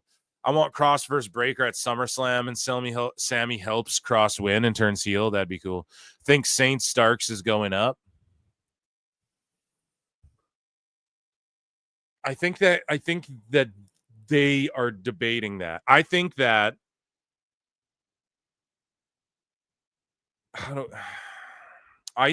here I will say allegedly Cody Rhodes has been putting some cryptic tweets out there that he's not being overly obvious about. I think that's what I think anyways. I don't know shit. So yeah, yeah, Ethan too. I can't see why you wouldn't, but one of them's gotta, but I could also see them not wanting to. I could see Saints being the guy they build up to take it off Obafemi.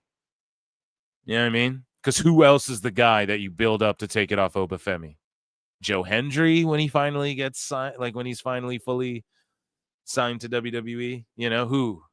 It's got to be Saints, right? Who else? So I think Paige gets like a dirty fuckery win, and then somehow Saints gets a title shot here soon.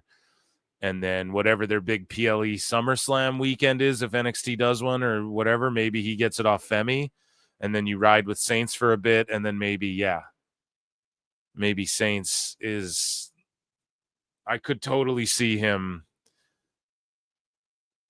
getting involved. Man, Penta's be involved in Punk and Cena segments and shit, guys. So if they see it in Saints and Cody Rhodes is like, that's my guy. I mean, hey, he has a lot of pull. Let's just put it that way. Creative control, Brian. So, yeah.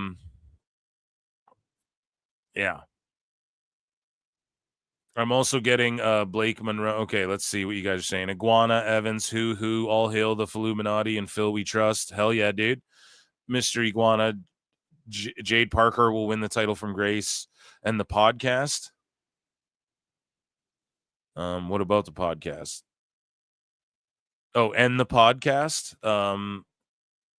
Like, is he dropping low-key shit on the I don't know. No, I think they're too lit. I think they're just drunk and having fun on that show, dude. Honestly, I think that's a loose lip show where they're already getting in trouble with Ryback and shit, saying too much. The Costco guys, yeah, I wanted Cross to join. Briggs is turning. Phil, congrats on 1 million views on YouTube. Let's get him to 7K subs. D, it's 3 million on the Clips channel, and it's over 250,000 on the replay channel, guys. So you all are fucking goated. Okay. We have more shows to preview. But yeah, get me to 7K subs, please. That would be amazing. We're almost there. Okay, I think I talked to chat enough, right? Lowell Fair. Yeah, no, dude, I appreciate it. I just didn't know what you were getting at. Ricky getting on the pod already. I get as a Cody thing, but WWE swings the control of the channel. That's why I feel they move him up or main run. Yeah. I mean, 3 million plus max. We don't even have the max numbers either if we factor in max. Add 30%, Brian. Okay, let's 30% plus max. Exactly. Okay, let's get into something else now. That was the Great American Bash. Did we miss any matches? No, we did not. So the next show that's going on is Saturday night's main event. Do. Here,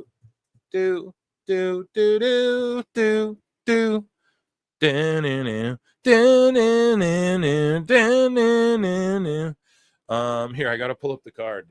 July 10, 2025 card. And hopefully they got a Wikipedia for this or some shit. Here, let's see. We're gonna find it. Don't worry, we're in no rush.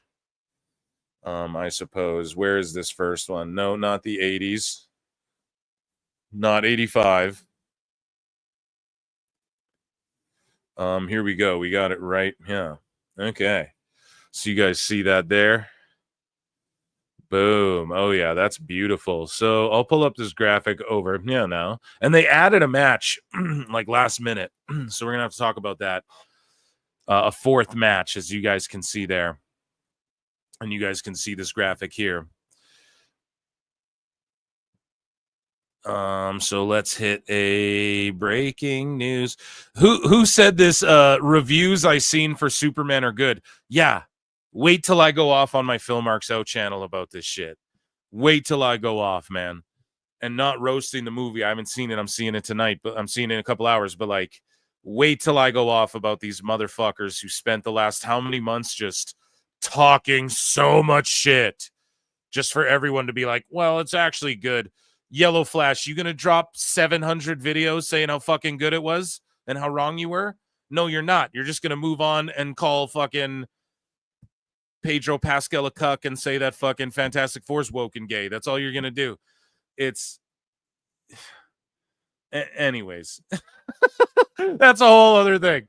I'll let you guys know. I'm going to review that. And tonight I'm doing a Squid Game recording as well, where I break down the whole series with some really fucking cool people. So with Christian DMZ of Who Are These Broadcasts and maybe a couple other folks. And I'm fucking excited for that, man. Anyways. What you going to do when the Illuminati marks out on you?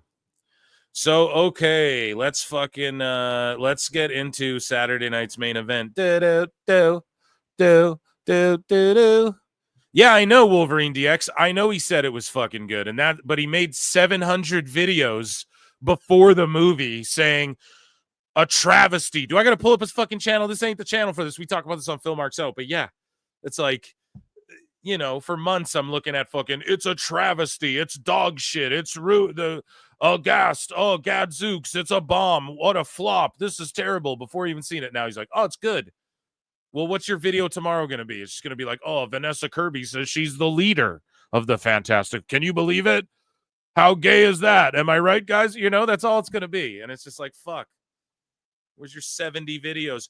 Oh, Phil, do you make videos putting shit over? Yeah, and they get 300 fucking views, and I still make I still clip them, and I still put them up.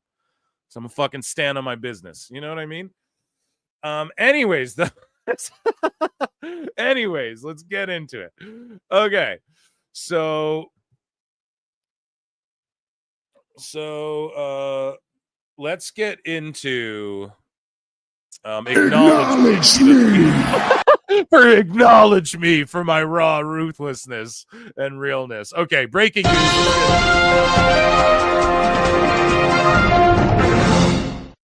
So we have matches. So this one was added here, chat. We have Solo Sikoa's taken on Jimmy Uso for the United States title, and they added that one like on X or whatever. So I think Solo's gonna defend that shit. We know that someone's name was trademarked as Ethan Fatu, so we got to be on the lookout for another Samoan popping up out of nowhere. And yeah, I think Solo retains that, and we get a bunch of bullshit attacks, all that sort of stuff. I mean, what else is going to happen, right? And that'll be like the schmozzy part of the show. Randy Orton versus Drew McIntyre. The build to this has been short but sweet, I guess. I mean, Drew didn't get a great rating on the SmackDown he returned. It was a fucking tape show, though, so I don't know why everyone's complaining. But Drew, I think, gets an upset win here. And is it really an upset? I don't think so. Maybe the way they've been billing Orton, but I think Drew actually gets a win over Orton here. And just big time shocks people a little bit. LA Knight versus Seth Rollins. I could see this ending bullshitty too, is the only problem. But I just said the other segment would be the bullshitty stuff. But there's gonna be bullshit in the Seth match. There has to be, the way LA Knight's been attacking everyone and stuff, or like attacking Seth out of nowhere. So maybe we just get a couple schmozzy segments or whatever, but I don't even know. I'll give my pick on the day of. I don't even know who's going to win this match because I don't think it fucking really matters. This is just more to get their feud along, because I don't see this being like the end to LA Knight Seth. And if it is, then fuck me, you know? But yeah, I just see this as being like one of many, or like a few matches down the line, or like a couple, not like, oh, we're building up to this big money match, but just I could see these guys throwing down on like a Raw or a SmackDown again, or something like that. Maybe this is the conclusion to it. Maybe they just beat the shit out of LA Knight. I don't know how you, because they listen, if Seth loses against LA Knight, I think that will tell us like, oh, he's going to cash in on fucking Gunther, you know? But if Seth gets the win, then I think that we won't get a cash in to end the show. But whatever happens over these shows, I've thrown out a million scenarios and I've said it a billion times, but WWE is just going to try and grab all the attention away from All In. So what's going to happen? Goldberg's going to win the belt, or like Seth's going to make it a 3-way, or like maybe the LA Knight match doesn't even happen because Breaker and Reed just destroy fucking LA Knight and like injure him before the match, and the ref throws the match out and shit, and Seth's laughing, ha ha ha ha, and then he cashes in later, and that's like his big plan or whatever. So he's fresh.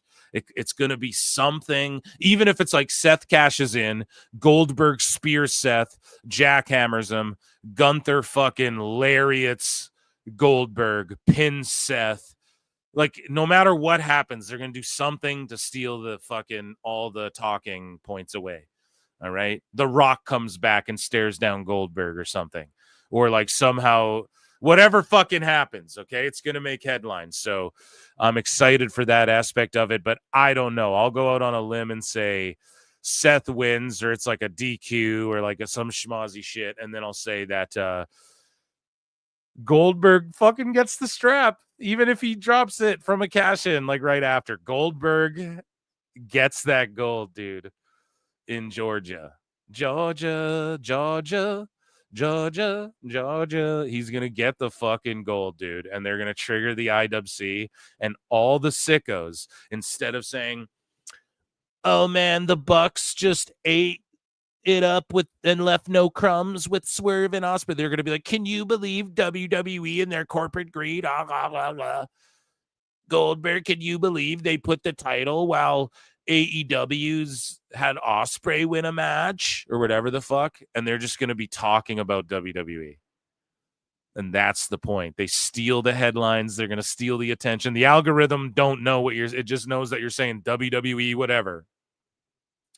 That's what they're going to do. So I would just put it on Goldberg. Fuck it. I'm a troll. Are you sure about that? And that was my preview for SNME as well. Let me see. Young aka AEW fans on Twitter. I'm wondering if they are trying to line it up what happened at the end of the last season on Max, and that's the story they will be doing with the colony in the stadium. Triple H is going to milk the bloodline crap until they get anything else out of it. Yeah, but it's like getting people over. So I don't know if that's a bad thing, right? Like people can complain about it, but if he didn't do that, then Jacob Fatu wouldn't be a thing. And this Tala Tonga guy, I mean, fuck, he looks scary and shit, you know? Like he looks legit, man. So if it was like, and say what you guys want about Solo, but come on, man. He went like a year where he main evented every Raw and SmackDown. Like he put in the work. And I mean, he had Cena put him over in Saudi Arabia and shit. Like we're getting like Tama Tonga might break off and become his own star solo wise with the whole yeah shit. I mean, it's just W's all the way around for the fucking Tongans. You know what I mean? And the Samoans right now. I noticed a pretty big difference from NBC broadcast to the Peacock. Steve Sanchez scenarios likely or Punk. I watch on Peacock. Nothing happens on SNME. That's what I mean. But but something's gonna happen, Kenny D, because it's going head to head with All In. They're not just putting this match on and like whatever, just go out there and have a match. It's not like that. They're gonna do something to have everyone talking about this show and not All In. That's all they care about.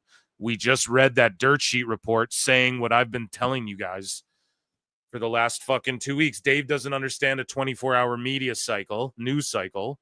Friday, like WWE has the advantage. They have Friday SmackDown, Saturday 2 shows, Sunday Evolution, Monday Raw. All In's on Saturday. You know what I mean? So, okay, yeah, I'm ready for the body too.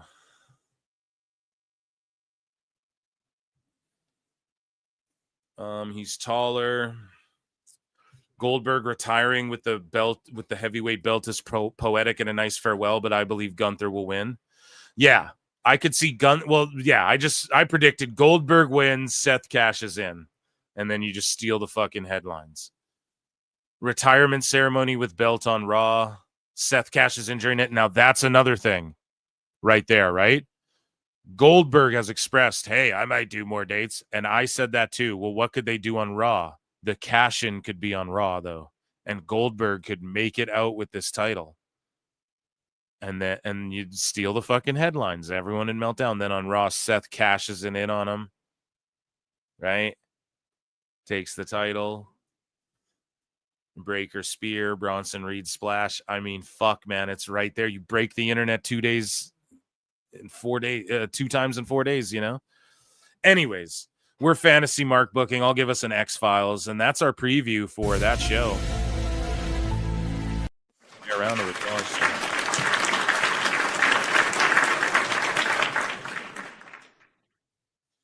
So we have Evolution 2. Evolution is a mystery.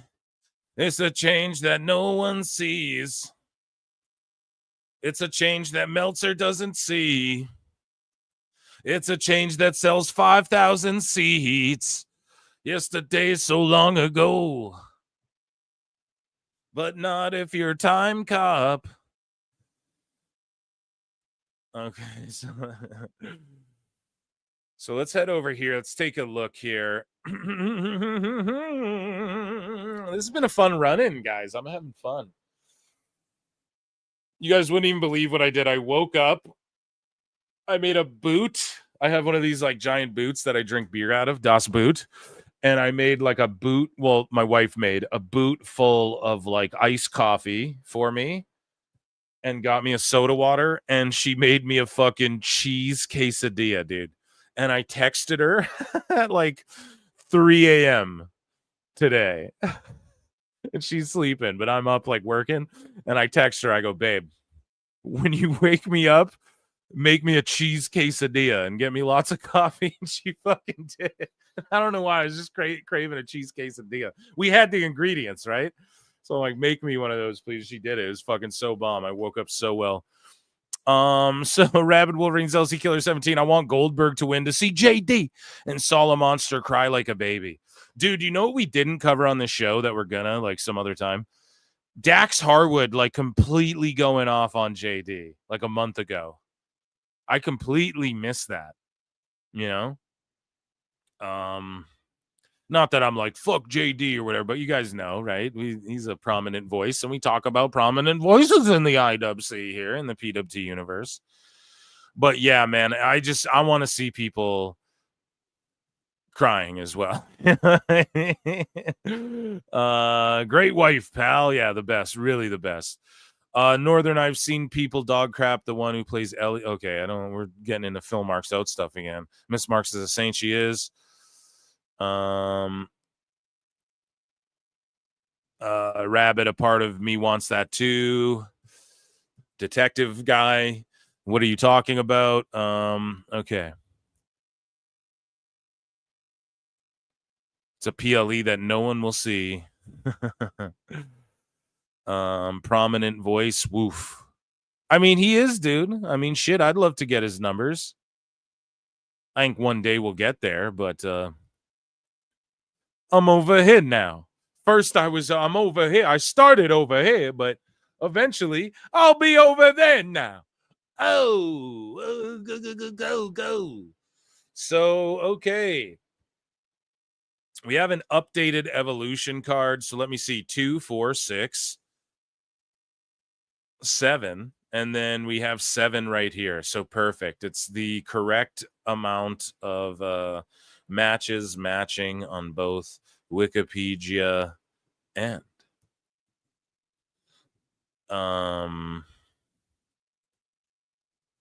this graphic here. PWT will exceed JD. It's a matter of time. Stick with us. Yeah, give it a year, as they say, right, dude? You think Cross gets booked face or heel? He is the heel. He's doing heel shit. He'll just keep getting booked the way he's getting booked. And then eventually he'll just be like a heel. He'll be like the anti-hero, the tweener. That's what everybody is now. And we would have booed him, which is a good thing. It's not bad to boo people, guys. It's actually good in wrestling. And we would have booed him, but we just want him so badly that we're just going to cheer him now no matter what he does. You know? He could beat up one of those fucking Be a Star kids, and we'd all be like, well, you know, that kid had it coming. Like, for real. We just cheer him. We just want him to get a fucking push already. So...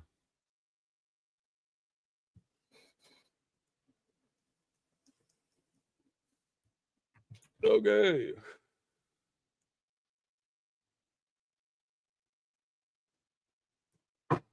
So let's get into it. Okay, let's play a breaking news jingle.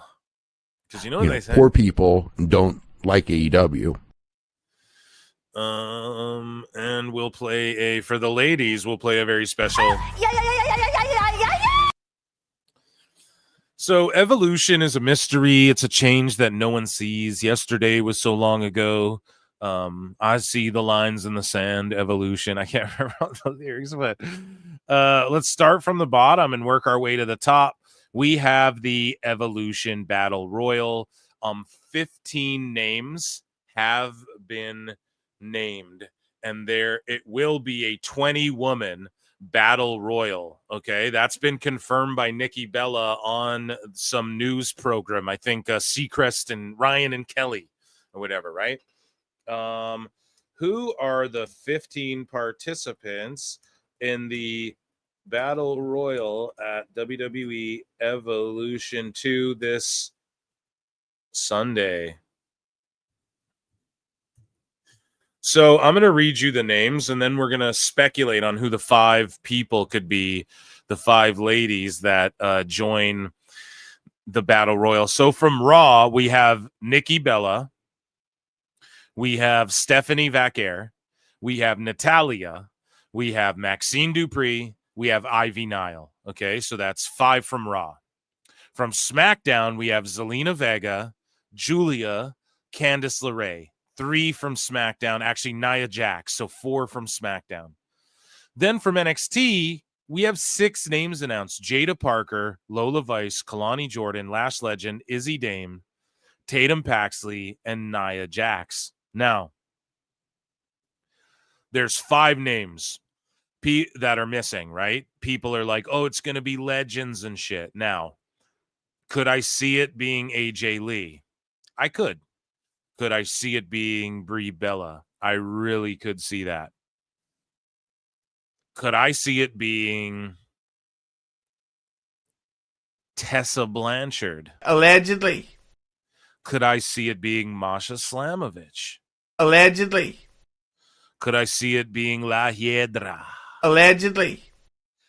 Maybe did Michelle McCool get in the match as well, right? We could see some TNA crossover here. And I'm just throwing that out there. And that's why you see these legends going, no, we haven't been contacted. Because why would you be with this bloated ass roster and you're trying to feature, like, WWE likes Masha Slamovich. I'm going to tell you all that right now. They're eyeing her up big time. So for who's going to wrestle in this match, yeah, I would throw those last 5 up to, I bet they have like 2 legends and maybe 3 fucking names that are maybe outsiders, or they just throw Zelina Vega in there and a couple outsiders or something, maybe Michelle McCool or something. But yeah, I'm looking forward to that. Like, that's a stacked ass battle royal, and then the winner gets a shot at Clash at Paris. So you got to think about that too. Who could get that shot and put on a compelling match? And is it for like your respective brand? That's what I don't fucking know. Okay, the winner of this battle royal will earn a women's championship match at Clash in Paris for the most accurate, up-to-date. Okay, so I just don't know if, like, okay, you get an NXT women's title match, or you get a knockouts title, like a TNA girl comes in and gets a knockouts title match. Now, this is for Clash in Paris, so you got to figure it will be for the world title or the WWE women's title. However, they could fuck around, and who's the NXT women's champ? JC Jane? Who knows? Maybe they backdoor one of the NXT women into winning. Who fucking knows? But you got to assume it'll be like whoever's going after. Because here's the thing, right? Jade already has the shot at Tiffy at SummerSlam. So you got to think like whoever wins this battle royal will likely go after the winner of Io or Ripley.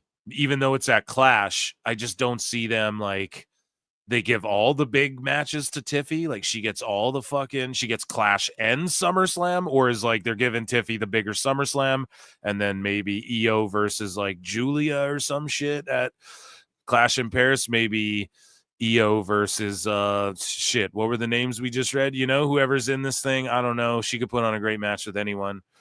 But yeah. I'm all good with it. Okay, so we have Jade Cargill versus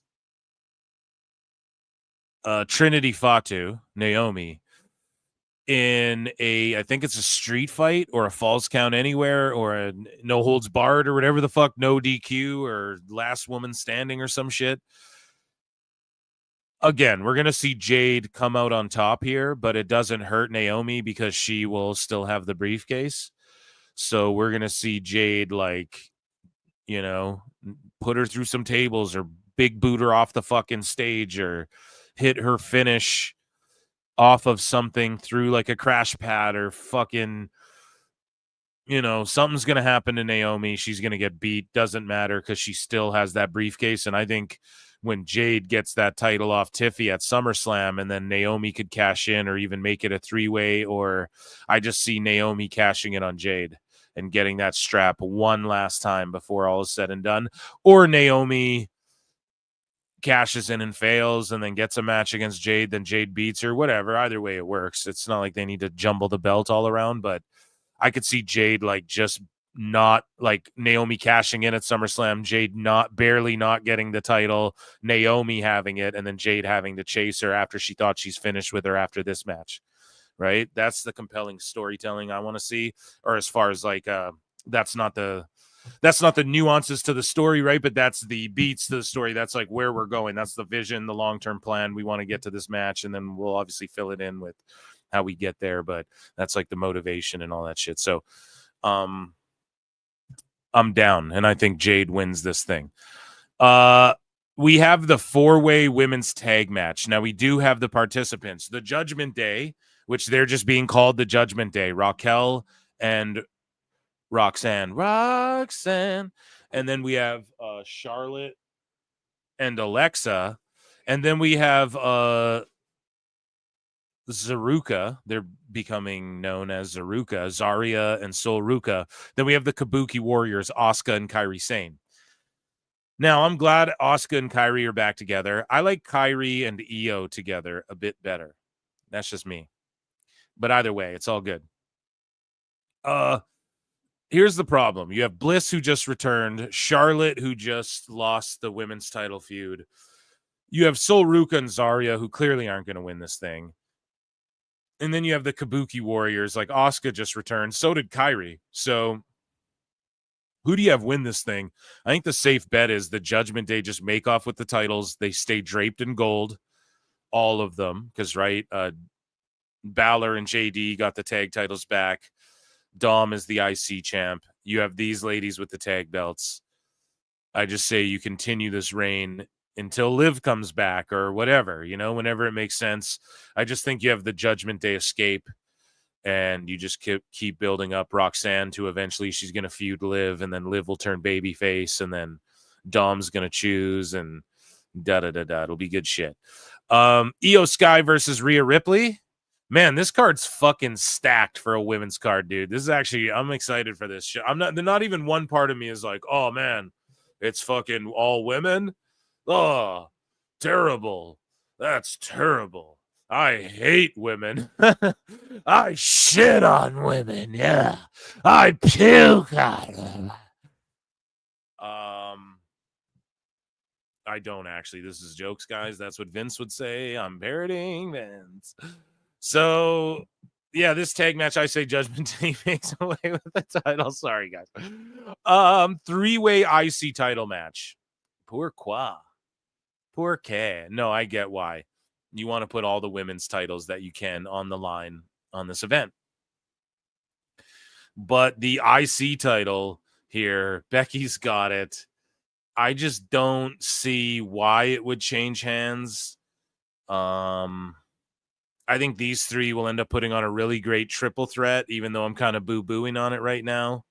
I think this card is really awesome, too, with like 4 strong singles matches, a battle royal, a 4-way tag match to showcase your tag teams, and then you have 1 triple threat match in there. Like, that's a perfect blend, and you're showcasing so many women, right? Like, we have Rhea Ripley challenging for the world title, and then you go to the fucking battle royal and it's got like Nikki Bella in it, you know? So front to back, it's just like an amazing fucking card, I really think, for the women. It's really awesome. And for Dave to boo-boo on this is just such pussy shit, dude.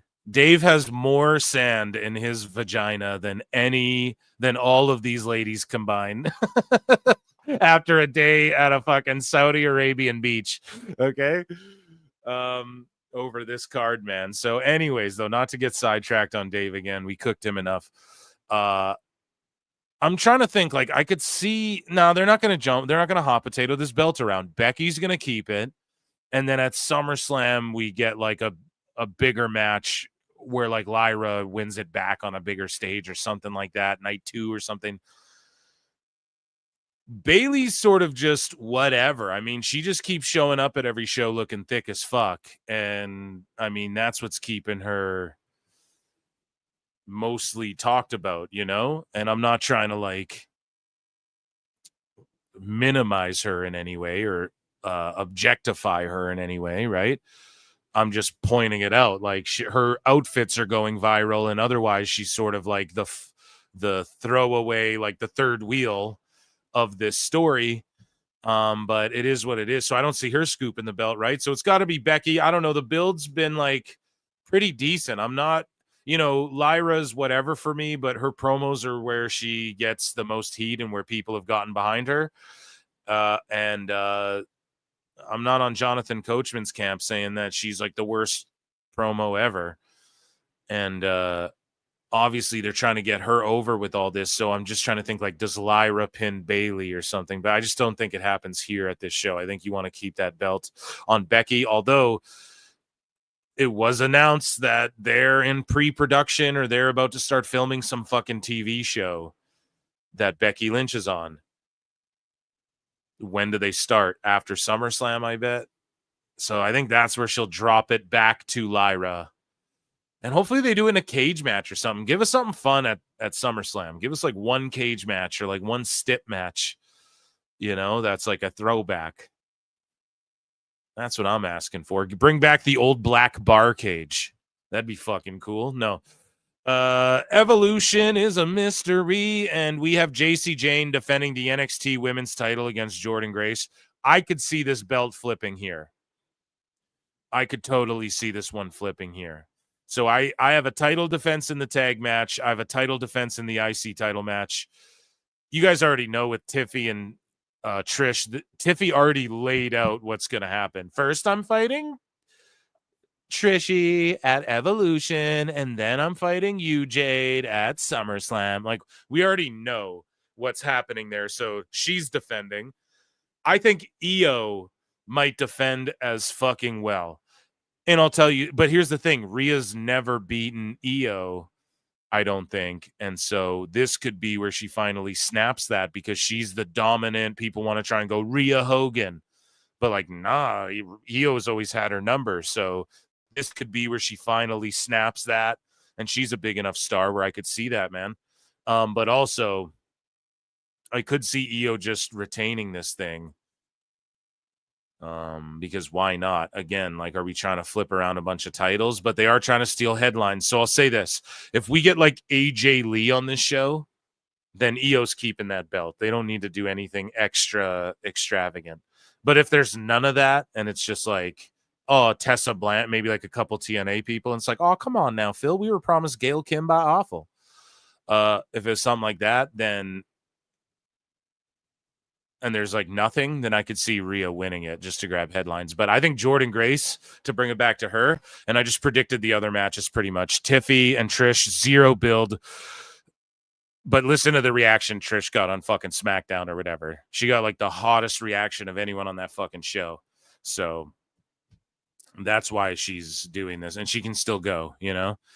And yeah, I think Io retains, or I'll lock in a pick, but I could see either way, either whatever fucking in this match, either one winning, depending on like what big news breakers on this show. And then with JC and Jordan, I think Jordynne Grace wins the NXT women's title here on this Evolution show. And that's like the big main title switch of the show. Because there's got to be one. There's no way they just defend 5 titles on this shit. You guys know what I'm saying? And that was my you know what they say. In life, you got to be a hoe. That was my preview there. Evolution 2 on Sunday, which I am live streaming, guys. So don't forget, I'm going to be live Saturday for all of Great American Bash and all of Saturday night's main event, and I'm gonna go live and All In, and I'm gonna go live Sunday for Evolution. We're gonna preview All In, don't worry, we're gonna preview All In. I just wanted to do WWE first. Wolverine DX says, is Bianca cleared to wrestle for 2? No, or maybe she's cleared, but she's cleared to start like maybe bumping and shit again. Not that it's even that severe. She probably could have bumped this whole time, but I think it's more precautionary. But a lot of people were banged up, and I don't know like the severity of, is she rolling around but just not on TV or whatever? I don't fucking know. But yeah, she's hurt right now, or just resting up some shit, right? People have been critical, myself, of Triple H. Like, you got to let people rest up. And that's why Gable, like, the sheets aren't talking about it. His ankle was fucked up too. It wasn't just his elbow. I think he got surgery on his elbow. And then, here's the thing. I didn't know his elbow was surgery bad. Like with Gable, that could be a fucking work for all we know. But what I am saying is his ankle was like tweaked or something. And, you know, that's not reported on because it's not as bad of an injury, but that's part of it too. Like, he's banged up. And who else? A couple other people, whatever. It's all good. Husey called it out, man, before anyone. He was bitching about that hard. We need Yoshihashi in WWE. Yoshihashi. Man, he looks weird without chaos, man. I don't know. He'd be a beast in WWE. I'm ready for Io to drop the belt. Back in your day, there were only 13 states. Gable, lower back and knee, actually. Gable is out until Mania, at least. Universal, here's the thing. His elbow is fucked up. So maybe it's his lower back as well, but his fucking elbow's banged up for sure. That's like for surely a thing. So he's just banged up in general is the point we were getting at. And quite a few people were, you know, you guys noticed too, as we explained on the show. PLE roster, TV roster. You know what I mean? They kind of played it like that for a while, and you saw a lot of the same guys having hey, you guys see Penta's elbows all banged up too right now, and it's all fucking he keeps it heavily strapped up and padded right now and taped up, right? And that's from splatting on those fucking dives, and he's wrestling every single week, you know? So, yeah, it's Triple H has got to get that under wraps, especially with such a bloated roster, you know? Elbow didn't have surgery, back and knee did. Well, here's the thing. Oh, so the elbow didn't have surgery, because I was going to say, I think the elbow surgery is like a work. That's what I wanted to say, but I didn't want to like speculate on that. So Universal, thank you. If you're spitting bars, Universal coming in here, dropping an exclusive on fucking PWT. Because, yeah, with the elbow surgery, I was like, I don't think it was an elbow surgery, but I didn't want to talk shit, right? So, like, I hit an allegedly, but I'm like, I'm not going to talk about surgeries. But if you're saying it's his back and knee, boom. The elbow, if that's a distraction, or if his elbow's legit banged up, but that's not what the surgery's on, genius, right? As well. And that's the thing with El Grande and Gable right now. You don't know what the work shoot is. You know, same with El Grande. Like, we know Ridge, like, it wasn't Ludwig under that mask the first time, right? And then we're hearing like, well, Ridge was supposed to be under that shit. Now Ludwig's under that shit. It's brilliant. They're just tripping everyone up, and I enjoy it. But it's better to keep the injuries. Like, you don't want the sheets reporting on your health and shit anyways. That's, I don't even like fucking, just give them their time. But yeah, hopefully Gable recovers soon. And there you go. Universal dropping bars there. Hopefully he's not working us, chat, right? And we're falling for the fucking clickbait. No. Yoshi, Tatsu, yeah, Lodi, Tatsu, and Noah. Noah's heating up. We're just killing time for a minute. Kenny, the only time I like Del Rio was when he put the boots to Mystico. Bro, how about them saying Del Rio on TV and shit? I think everyone freaked out, and like, there comes a day when I'll be the one you see. No, there could be a day, man, where we see that guy like get an induction or something. Like, maybe WWE doesn't go there, but shit, man, why would they even mention his ass on their TV? They didn't need to do that at all. They didn't need to at all. I think they did that to test, to dip their toe and say, hey, are people cold to this? Because that's what they're doing with Tessa and TNA, bro. Like, WWE, they want her, you know, they'll take her, but they just got to make sure she doesn't stir up shit and get in trouble. And we've already seen that her and Ariana Grace, like, their match caused some rule change, a talking to backstage or whatever. So she's trying to stay out of trouble and shit. It's very interesting. But yeah, I'm not clamoring for a Del Rio return here either. Don't conflate this into, Phil Marks is trying to bring Del Rio. I'm just saying, like, I don't put it above WWE trying that shit, But yeah, let's get into some other stuff we have, because we have AEW news, and also so let me bring this up. AEW All in Texas card, and let's just hopefully there's a wiki for that. All in 2025. Yeah, here it is. So here's the problem, though. There's only 8 matches announced, right? But Tony Khan's going to add like 7,000 more. You know how he gets down. Like, there's going to be 15 added right before. So I just don't really know, how to preview this. We do the best we can, or how to do picks. We'll do picks like last minute on the day of. But firstly, just quickly, I want to talk about this, and we will, everybody all together now in Ichi Nissan Da. The best guys, Tony Khan. For AEW and ROH. So let's share this tab here, ladies and gentlemen. This is the 2025 Super Card of Honor that is going down all in weekend. So we have TBA versus TBA in a singles match for the interim ROH Women's World Television Championship. They have a fucking interim women's television title. What the fuck, man? And where's the sickos going? Only 5 matches on Super Card? And then people they don't even know who are fighting for the interim ROH. Why have this?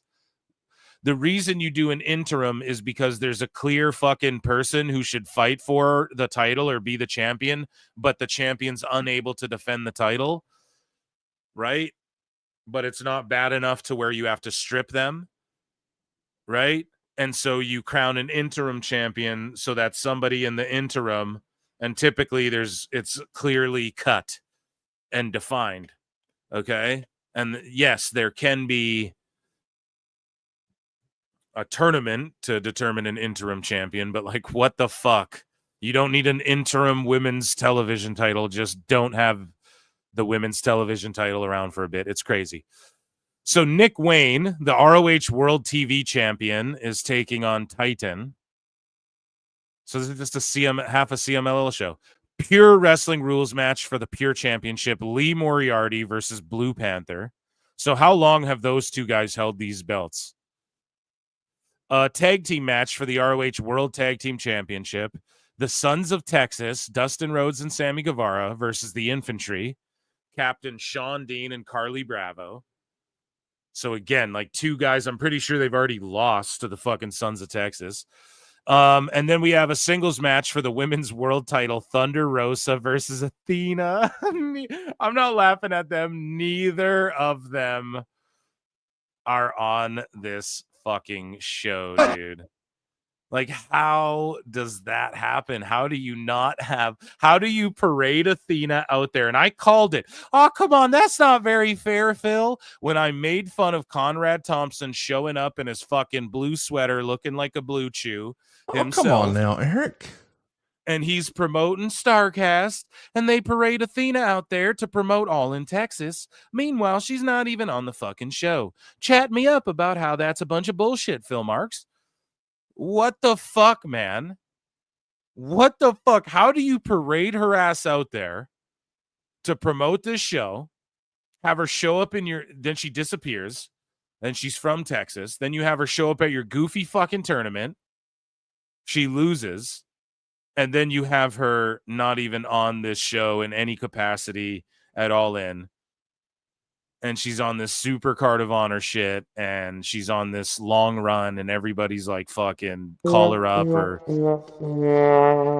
whatever you guys call it. Like, why aren't you giving her, why did you parade her out there to promote it if you weren't even going to put her on the show? And Thunder Rosa, they're in Texas, so the fucking Latino crossover, right?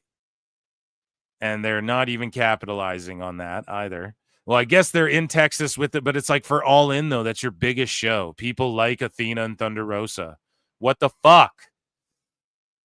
Anywho, there's only a rumor for one.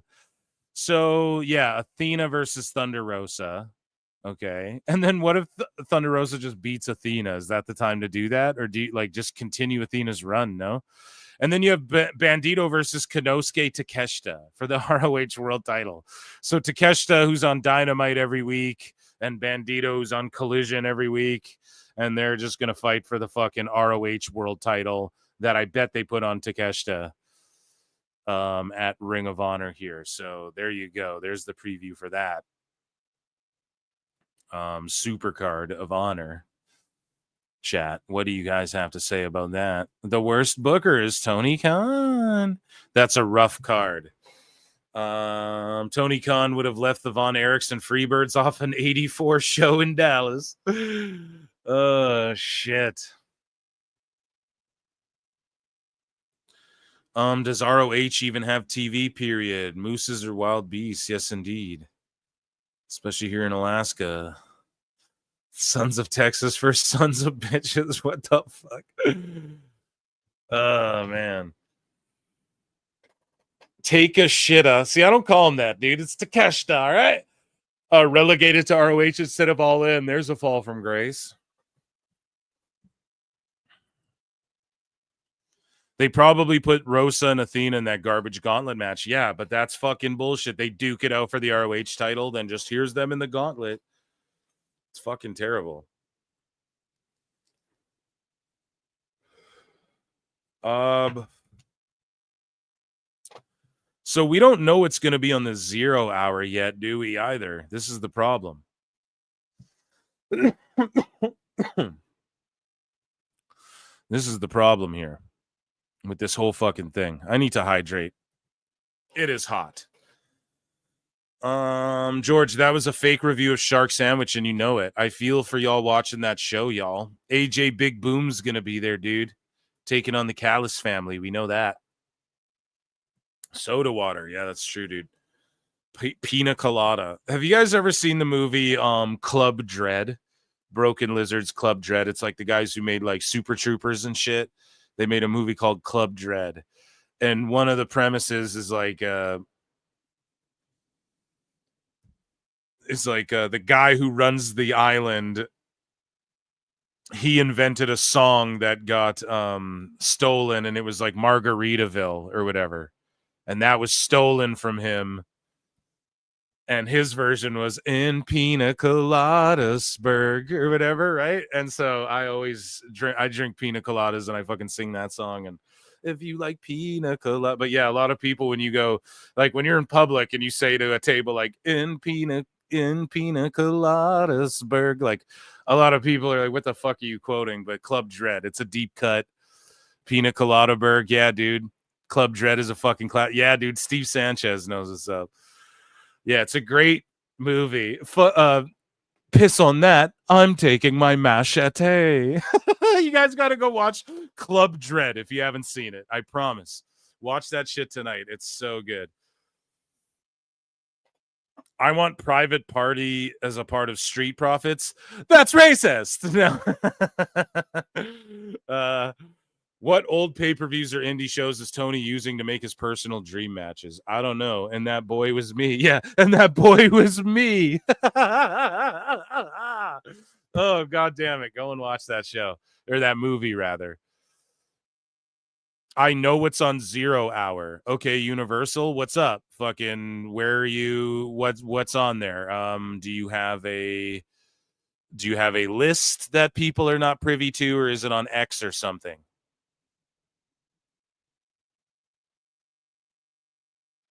Guy just shared. Who just shared? Tag me on X or something. Follow me at Pro Wrestle Times on X. At Pro Wrestle Times or something like that. And let's figure it out here together.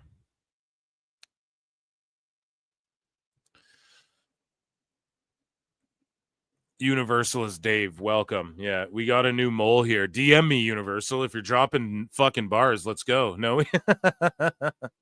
But yeah, is there something we can refer to? Because I would love to know.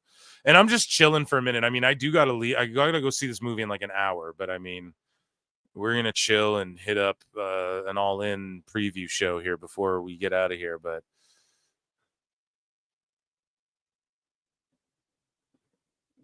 bum bum bum bum bum bum bum bum. Oh no, what is this? Someone tagging me in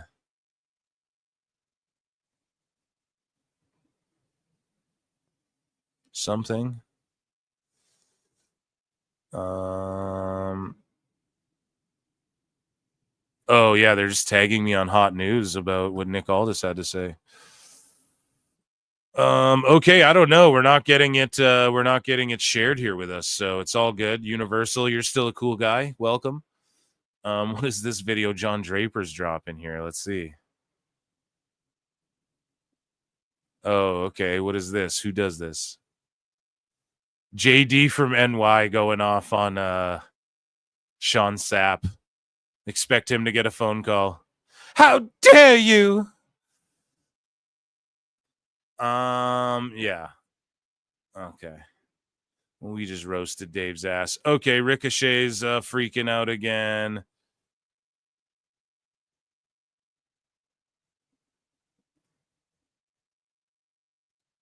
We have Priscilla Kelly saying some wild shit. Sorry, guys, man. Fucking IWC. Every time I think I can catch a break. Oh, no. It ain't over. Okay, guys, let's get into fucking...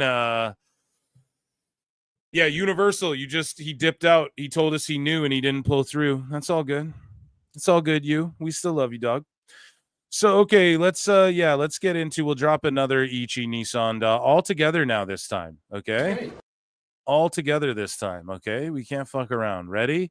Ichi Nissan da. So let's preview what's here. 2, 4, 6, 8. Who do we appreciate? We have 8 on Wikipedia, and then whatever's on the pre-show.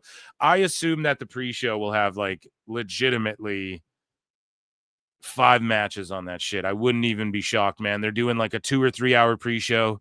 I could see them stuffing like 5 matches on that shit.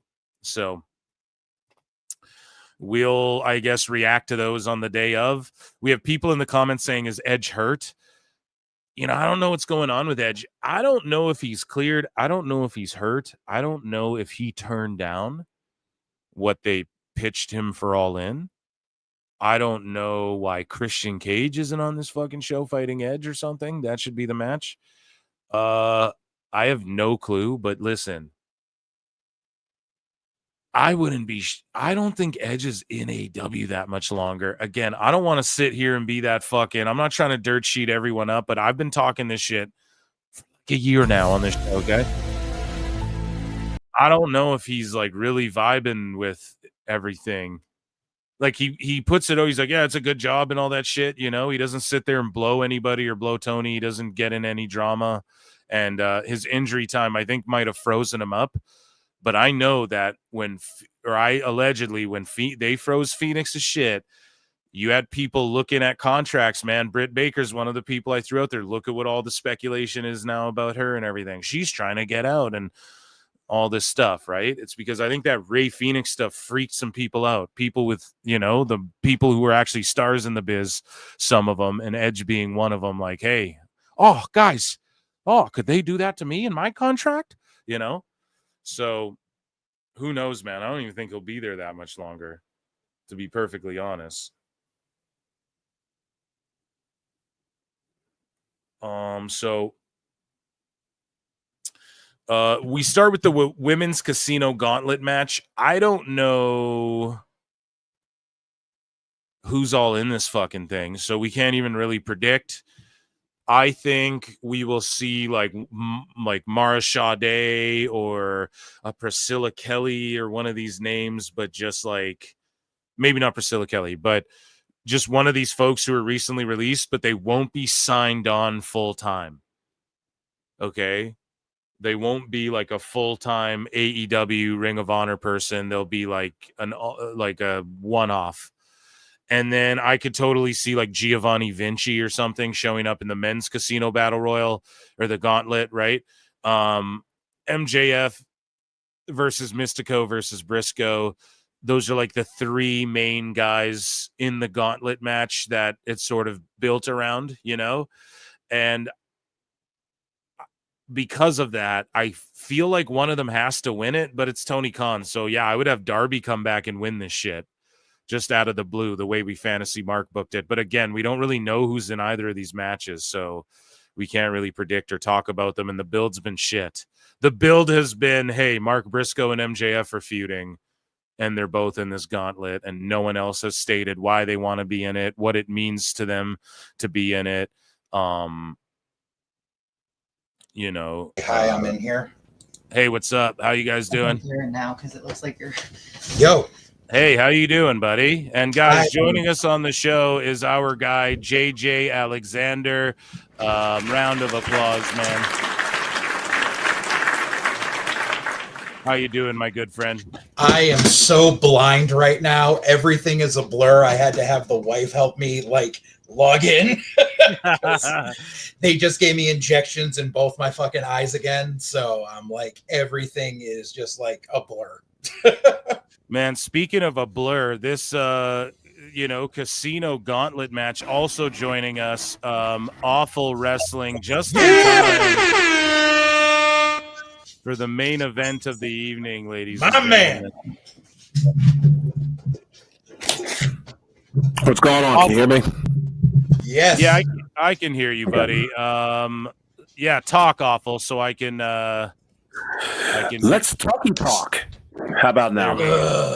Yeah, there we go. I can have a talkie talk. So, listen, we just started. We're gonna start over. Let's get a yeah. 'Cause I didn't really say or preview shit. I didn't really say or preview shit yet for this card. The women's casino gauntlet match. Okay, we have Can't wait for it. I was just saying, we have no build for it. We don't know really who's in it. And all we know is that Thunder Rosa and Athena might be thrown in it, according to Tony Khan. And, we don't know shit about it. We don't have any wrestlers the last few weeks talking about what it means to be in this gauntlet and how they want to earn their shot and how, we haven't heard like vignettes of like, I'm entering myself into this because I want to prove or anything fucking like that, building this up whatsoever. So there's not much to say about it. JJ, what do you expect from this women's casino gauntlet match? Just any thoughts on it? We don't know much about it, so there's gonna be a bunch of fuckery. Have they announced if like the winner gets like a title shot? Or yeah, I think both of the winners gets title shots is like the idea behind these things. Okay, so we have no clue who's gonna be in it, other than sadly my girl Isla Dawn is probably gonna show up in it, but get that money, girl. But it makes me sad to see her stooping to being there, because that's going to be the thing. Is the casino gauntlet is where like, here's the surprise ex-WWE person, fucking Ricochet just showed up in the one at Wembley. So it really doesn't matter who fucking wins it, because that they're not going to go over on Mercedes. I think that we will get one of those ex-WWE women in the match, but and Isla Dawn I could see staying on for a while, but I could see someone popping up who's just like there and then not there again, like next week. Like they're just in it for this match, right? In the women's side of things, awful. Who do you guys think it'll be? Well, I don't know. I see like maybe not Shayna Baszler because she's producing an NXT and shit like that, as we covered earlier. But I think we could see like a Priscilla Kelly or like a Mara Sade who just come in and then like they're just in this match. Then they're not actually signed to AEW. I don't think we're going to see Priscilla Kelly. Yeah, but they're not going to be signed to AEW necessarily, and I could see Isla Dawn coming in though and just getting like signed full time with AEW though. She'll Like, get signed full time and then get relegated to fucking ROH. Ring of Honor, yeah, to fight Athena and shit. If Tony was smart, he'd get. If Tony were smart, he'd get Ronda Rousey. How about that? Ronda ain't doing shit. She can't wrestle, bro, Yeah. with all of her CTE stuff that she's in her book, her memoirs coming out. Yeah, I had no idea. She's having seizures and shit, according to her. I just don't think that's or All right, well, who's whatever. next Maybe on the not table? seizures, but Who else we got? but who do you think? Like, Awful, what's your thoughts on the casino? Like, any predictions? Any like, here's my thoughts on it. Just we don't know much about it. Like I said, Yeah, I think they're going to get. Is Thekla in the damn thing or what? I hope Or so. Tekla, whatever. Thekla. Yeah. If she's in it, yeah. If she's in there, she's winning. That's what I. She should win, but the thing is, she's already getting super over on her own, which is why she's already gotten relegated to Collision because Mercedes smells fucking blood in the water, and she knows that, if they have Tekla go over and put them up, Tekla is going to outshine Mercedes, and then like the Mercedes is going to get on another level of Jeff Jarrett heat for fucking going over on Tekla so soon. And the other thing too is that whenever somebody gets over and it's not like Tony's idea or you don't make him think it's his idea, he fucking buries it. Always. It's what happened with the Acclaimed, it's what happens with fucking everybody, man. He always pulls the trigger too late. But the men's gauntlet, okay, pretty much this has been built as a singles feud between Briscoe and MJF, and then a singles feud between Mystico and MJF, and then again, like the women, we don't know shit else about why, like anyone's vocations, hey, what this means for me to be in this match. Also, in the build-up, we saw MJF compete in a fatal four-way and win. Why would anybody want to be the second person in this match? Now, I know in kayfabe, we're supposed to believe like, oh, well, the first two people could pin each other and then the match is over. It's first fall to a finish. But the problem is that's fucking dumb because we know there's 15 guys back there. Like, I will suspend your disbelief. Right. No, because we know that at least 10 to 15 people are going to come out in this fucking thing. Because we know that Tony Khan has like Kojima back there and Zack Sabre Jr. from fucking. We know what he does with these matches. So no, there's going to be like 10 guys. You're not going to insult my intelligence and make me think that 10 guys aren't going to come out. So no, MJF, unless he thinks what he's going to beat the first guy in 2 minutes. No, that's never happened. That's dumb. That doesn't make sense. Why would MJF want to fight in a match? Why would you want to be number 2 in this match? Fucking dumbest thing ever. So, like, any predictions? My prediction is this is how they could really make a moment at All In, and George Capture pitched this one, okay?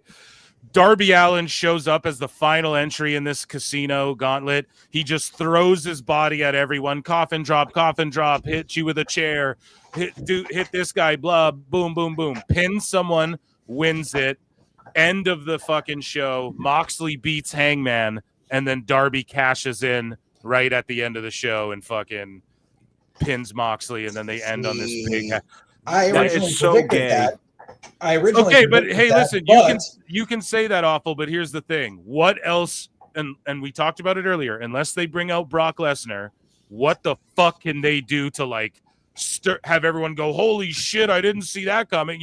Like what else do they have? You want the answer? What else do they have? You want the answer?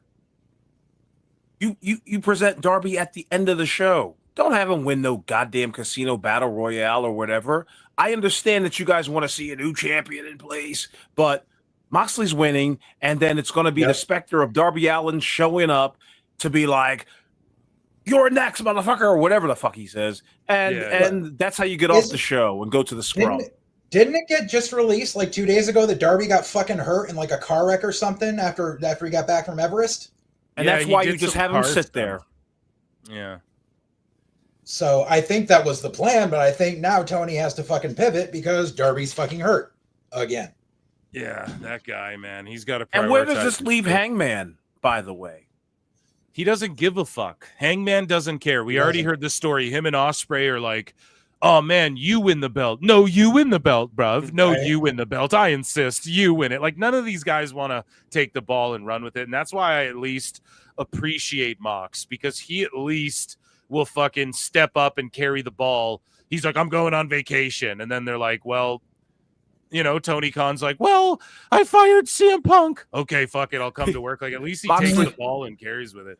Moxley is proud to be the lowest rated world champion in AEW history. I agree. And Hangman's proud to be the guy like, no, I insist you win the belt. And Ospreay's like proud to be the guy who's like, bruv, I'll just fight the Young Bucks, bruv.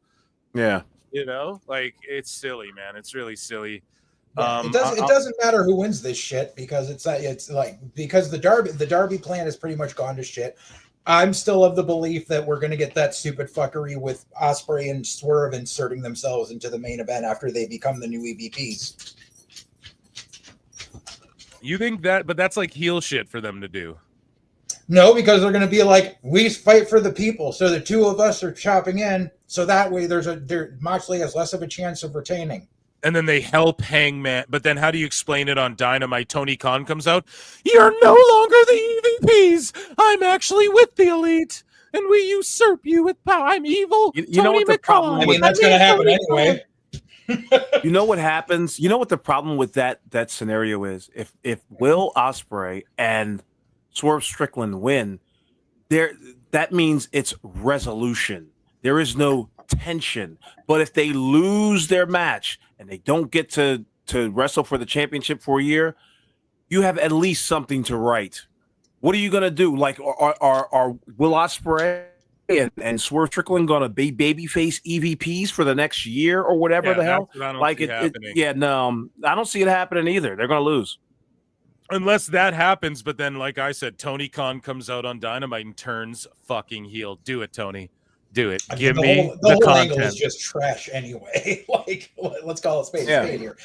But yeah, there's no saving this. I think Tony probably wanted Darby to be the shining moment at the end, but now he's fucking hurt. So God knows. And even if he limps his way to the finish line and is there, it's still Darby Allin. He's not a fucking draw. He doesn't put asses in seats. I know, but you know that Tony Khan is going to fucking put that world title on him at some point. You know he's going to do it.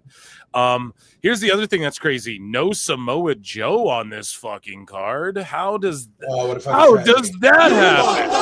You fucked up. You fucked up. Because he's old and fat. He's like the only proven commodity in the company. He's the only. He's not a fucking draw either. I don't care what. Yeah, he is. Yeah, he is. Samoa Joe is not a fucking draw.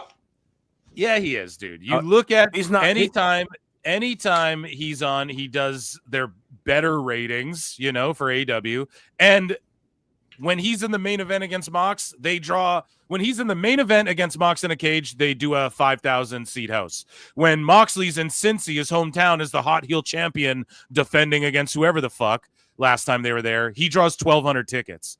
He sells 1,200 tickets. That's Joe who got them 5K people in that house to watch that cage match. It's no one else, man. You can look at the quarter hours. Joe's that fucking guy, man. I think they should be. I just closed my eyes and I had a nightmare. What? Do you know? Because you guys were talking about Darby Allin so much and because he's hurt and all that, you know who's going to be the replacement? Fucking Orange Cassidy. Oh, no. Dude. Well, that's the rabbit that Tony hasn't pulled out yet, who he really wants to put the fucking title on. You're right. You're absolutely fucking right, Awful. If the world title went on Cassidy, I'll stop watching AEW. It's gonna happen. It'll be done. Yeah. Awful just called it. Yep. With Darby out, that's what's gonna happen. And you got to think, what's the over-under on a fucking how many matches into this thing before Jack Perry, the lights go out, Jack Perry shows up and kicks someone in the balls? Does that happen during the EVP? I think that we were talking about it before. I think in the EVP match, yeah, probably. I think during the Young Bucks match, the lights go out, Jack Perry, the ref is like Bryce Remsburg's laying on the ground for 12 minutes. The lights go out. They come back on. Jack Perry, or after the match, and Jack Perry kicks Ospreay in the balls or whatever, costing him the match. And then Jack Perry's back and he gets booed out of the fucking building. And then he's with the Elite and shit. And then they keep their EVP status. I totally see that being what happens in that match because Jack Perry's got to return on this card. And he'll be wearing a shirt that says like "Cry Me a River." He won't be over the Punk shit. I already know. So we jumped a bit ahead there, but Yeah, sorry. But no, it's not. Don't be sorry. We could just talk about it, man. It's way better to do it this way, anyways, because this card's all over the place as it is. We have the patriarchy though versus the Hurt Syndicate. So we have Nick Wayne and Christian Cage, just because for some reason they can't get an Edge Christian match at fucking All In. They can't figure that out. Wait, I thought we're not getting fucking Jet Speed against the Hurts. We're getting Patriarchy against they're them? in it. It's a 3-way World Tag Championship. So it's Jet When did that Speed. happen? I don't this is the problem, man. It's just on the fly. This happened last night. Patriarchy ain't been on TV in a fucking minute, and all of a sudden, boom, tag titles? Yeah, and Nick Wayne's defending his title at Supercard of Honor or whatever. They just randomly get a tag title match. What happened to Christian cashing in? Did that happen or did that not happen? I forget. That didn't happen. Oh, God, that didn't happen. So, like, this is what I mean. But he's just in the fucking tag match, and he's going to cash in. But we're talking about someone in this year's gauntlet cashing in. It's all over the place. It's fucking dumb. Mm-hmm. And then when does Christian's cash in end? So there's just whoever wins the men's casino gauntlet has a cash in, and Christian has a cash in. We have multiple Money in the Banks here. It's like the women, but it's just two guys. Oh God.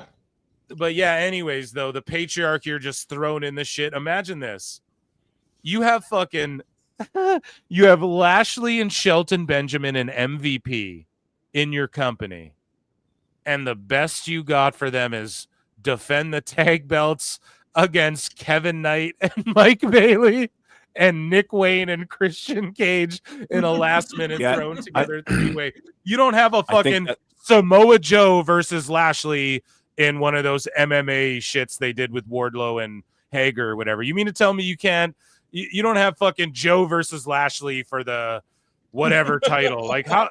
You know, like, but you guys get what I'm getting at? Like, you don't have Lashley versus fucking even like Osprey in like a big marquee. Like, they couldn't have built this shit up any better. You got Benjamin and Lashley as your fucking tag champs fighting Mike Bailey and Kevin Knight, who were thrown together because they debuted the same week. Mm-hmm. The fuck, man? What are your guys' thoughts on this? I think this is.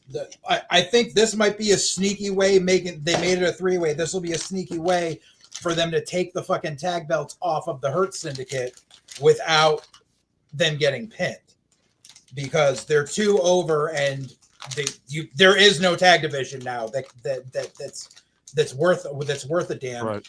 This way, fucking Tony can actually fucking he can do his fantasy bullshit of trying to put Lashley in the fucking title hunt and fucking put Shelton in the fucking Continental Classic. Yeah, but he was already in the Continental Classic, wasn't he? Was he? I don't fucking remember. Yeah, he was last time, and it's just like, fuck, you know? Like, okay, we're going to just do that again. Everything's repetitive, the same fucking people. I don't know, man. Everything's just repetitive, and this is thrown. Like, the fact you have these two guys on your roster and you're giving them millions of dollars, and this is what you come up with, that's fucked, man. So we have Adam Cole in a TNT Championship match against Kyle Fletcher. I mean, you have to put Fletcher over in this match. Not that it's going to help him tremendously, because he's going to give Adam Cole all of his fucking moves, and he's going to kick out of all of Cole's fucking moves. But I do like that Fletcher. I like Fletcher. I like that they're building him up. He's their guy, and I want to see him win this fucking title at this show. What do you guys think?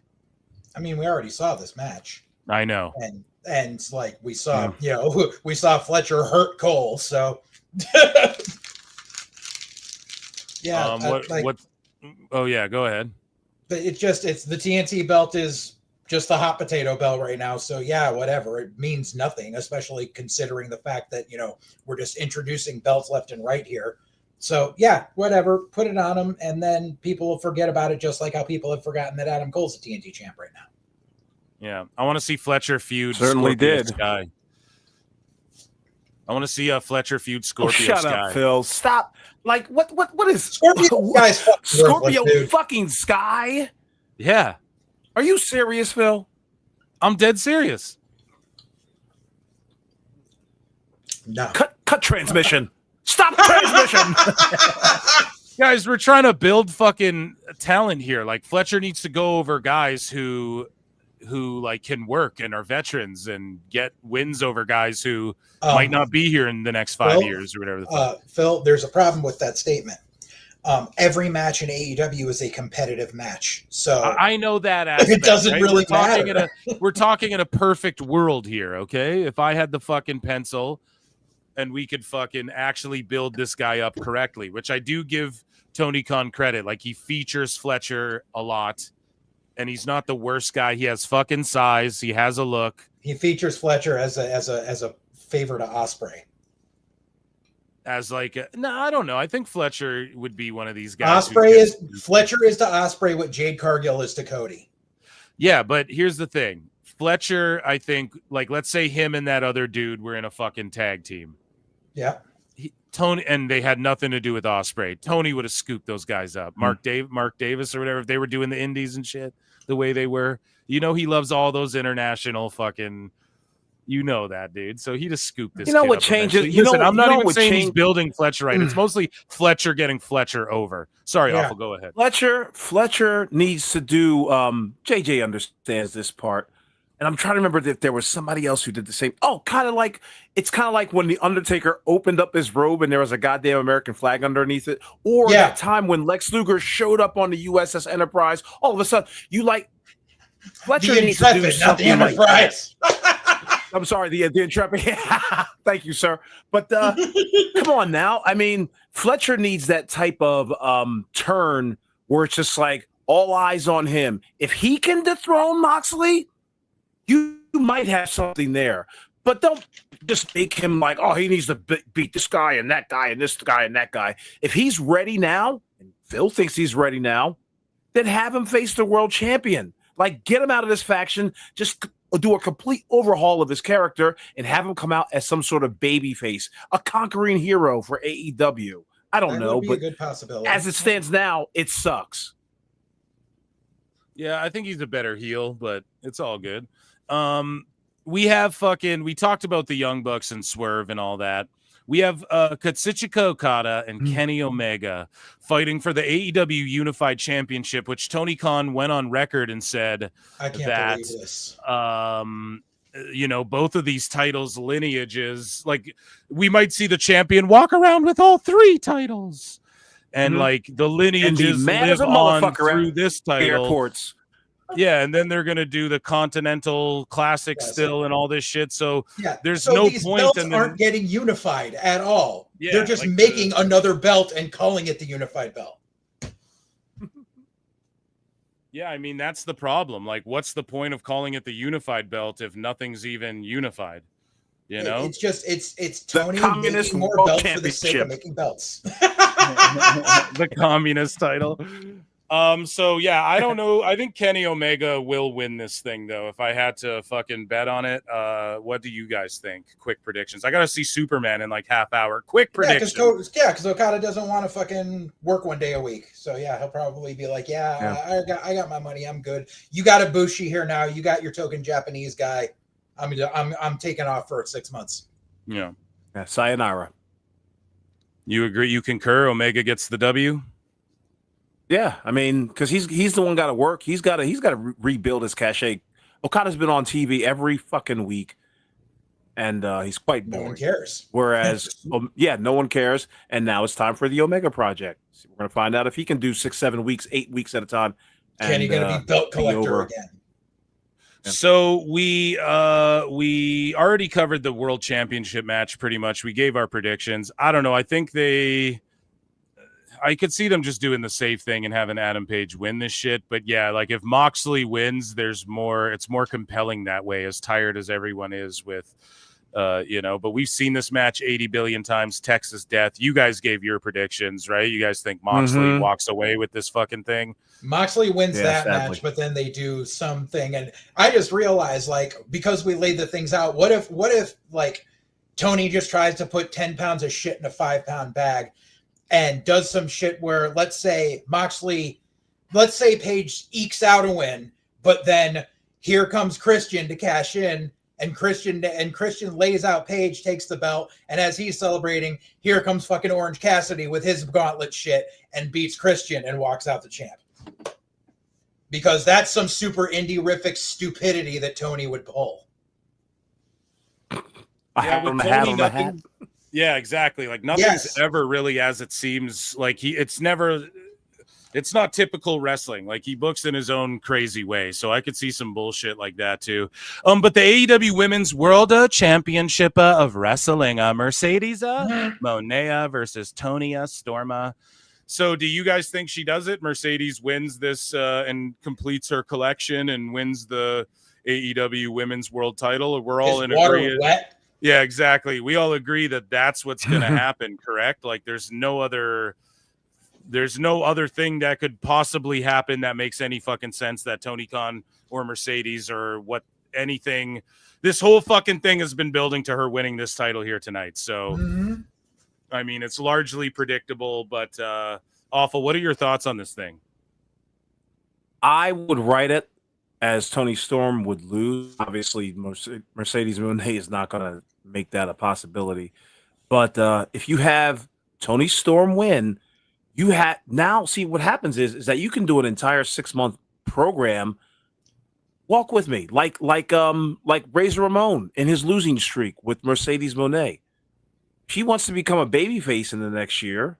That's how you do it. You progressively start losing. You progressively start getting made fun of. Then all of a sudden, your heat becomes empathy. And by next all in, you could possibly face a evil Tony Storm or an evil whoever the hell and become a conquering hero. But we know that won't happen. Moné in 5 games. Yeah, exactly. She takes it home.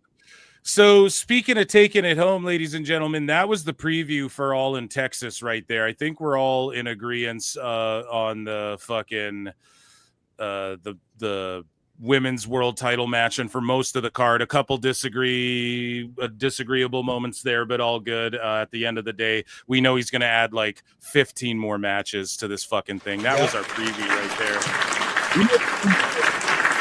Right, because we still got a live Collision tonight where they're going to add matches. Exactly. So, I mean, we'll do another preview, I guess, the day of. It's wildness. Guys, I want to thank you for being here. I got to go see Superman. Listen, check me out on Saturday and Sunday. I'm streaming both days. I'm streaming all this stuff. I'm going to have 2 screens set up. You boys are welcome to pop in. Oh, absolutely.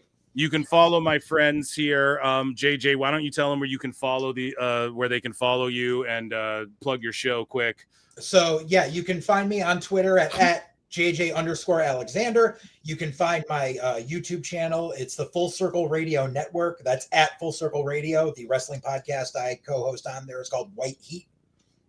We also have a few other programs on that, but yeah, come check us out. Excellent, man. I appreciate you so much for popping by. And Awful, man, thank you for coming as well. Everyone knows they can follow you at Awful Wrestling, AEW Full Wrestling. But you got anything else you want to plug? I'm about to host a show called Black Heat. Look out for it. There you go.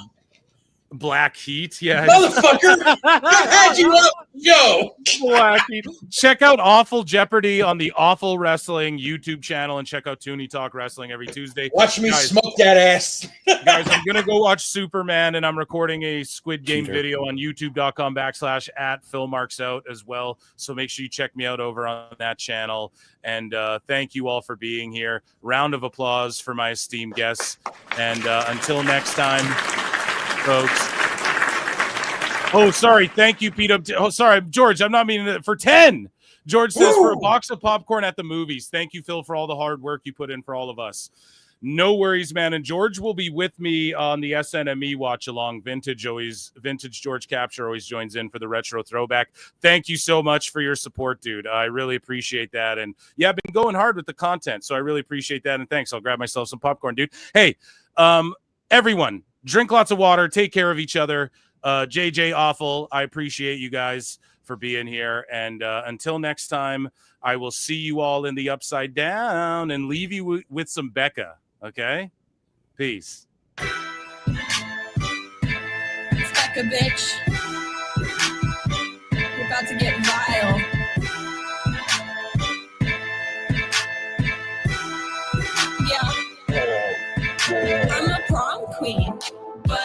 to myself, stacking high green.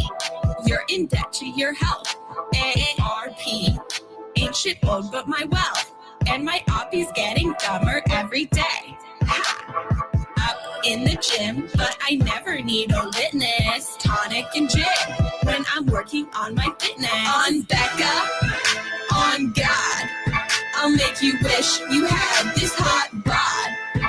On Becca, on God, I'll make you wish you had this hot bod. On Becca, yeah, on God, I'll make you wish you had this hot bod. On Becca, on God, I'll make you wish you had this hot bod. I be flexing like the dudes high on tread, all natural. Better give her tens. They say, Blondie, how you getting those abs? Hey, Bobby, let me call you a cab. Long legs, I'm a woman instead. My eggs, fertile, healthy, and femme. My trades, flowing free like the Thames. And my haters getting madder every day. On Becca, on God, I'll make you wish you had this hot bod. On Becca, on God, I'll make you wish you had this hot bod. On Becca, on God, I'll make you wish you had this hot bod. On Becca, on God, I'll make you wish you had this hot bod. Yeah.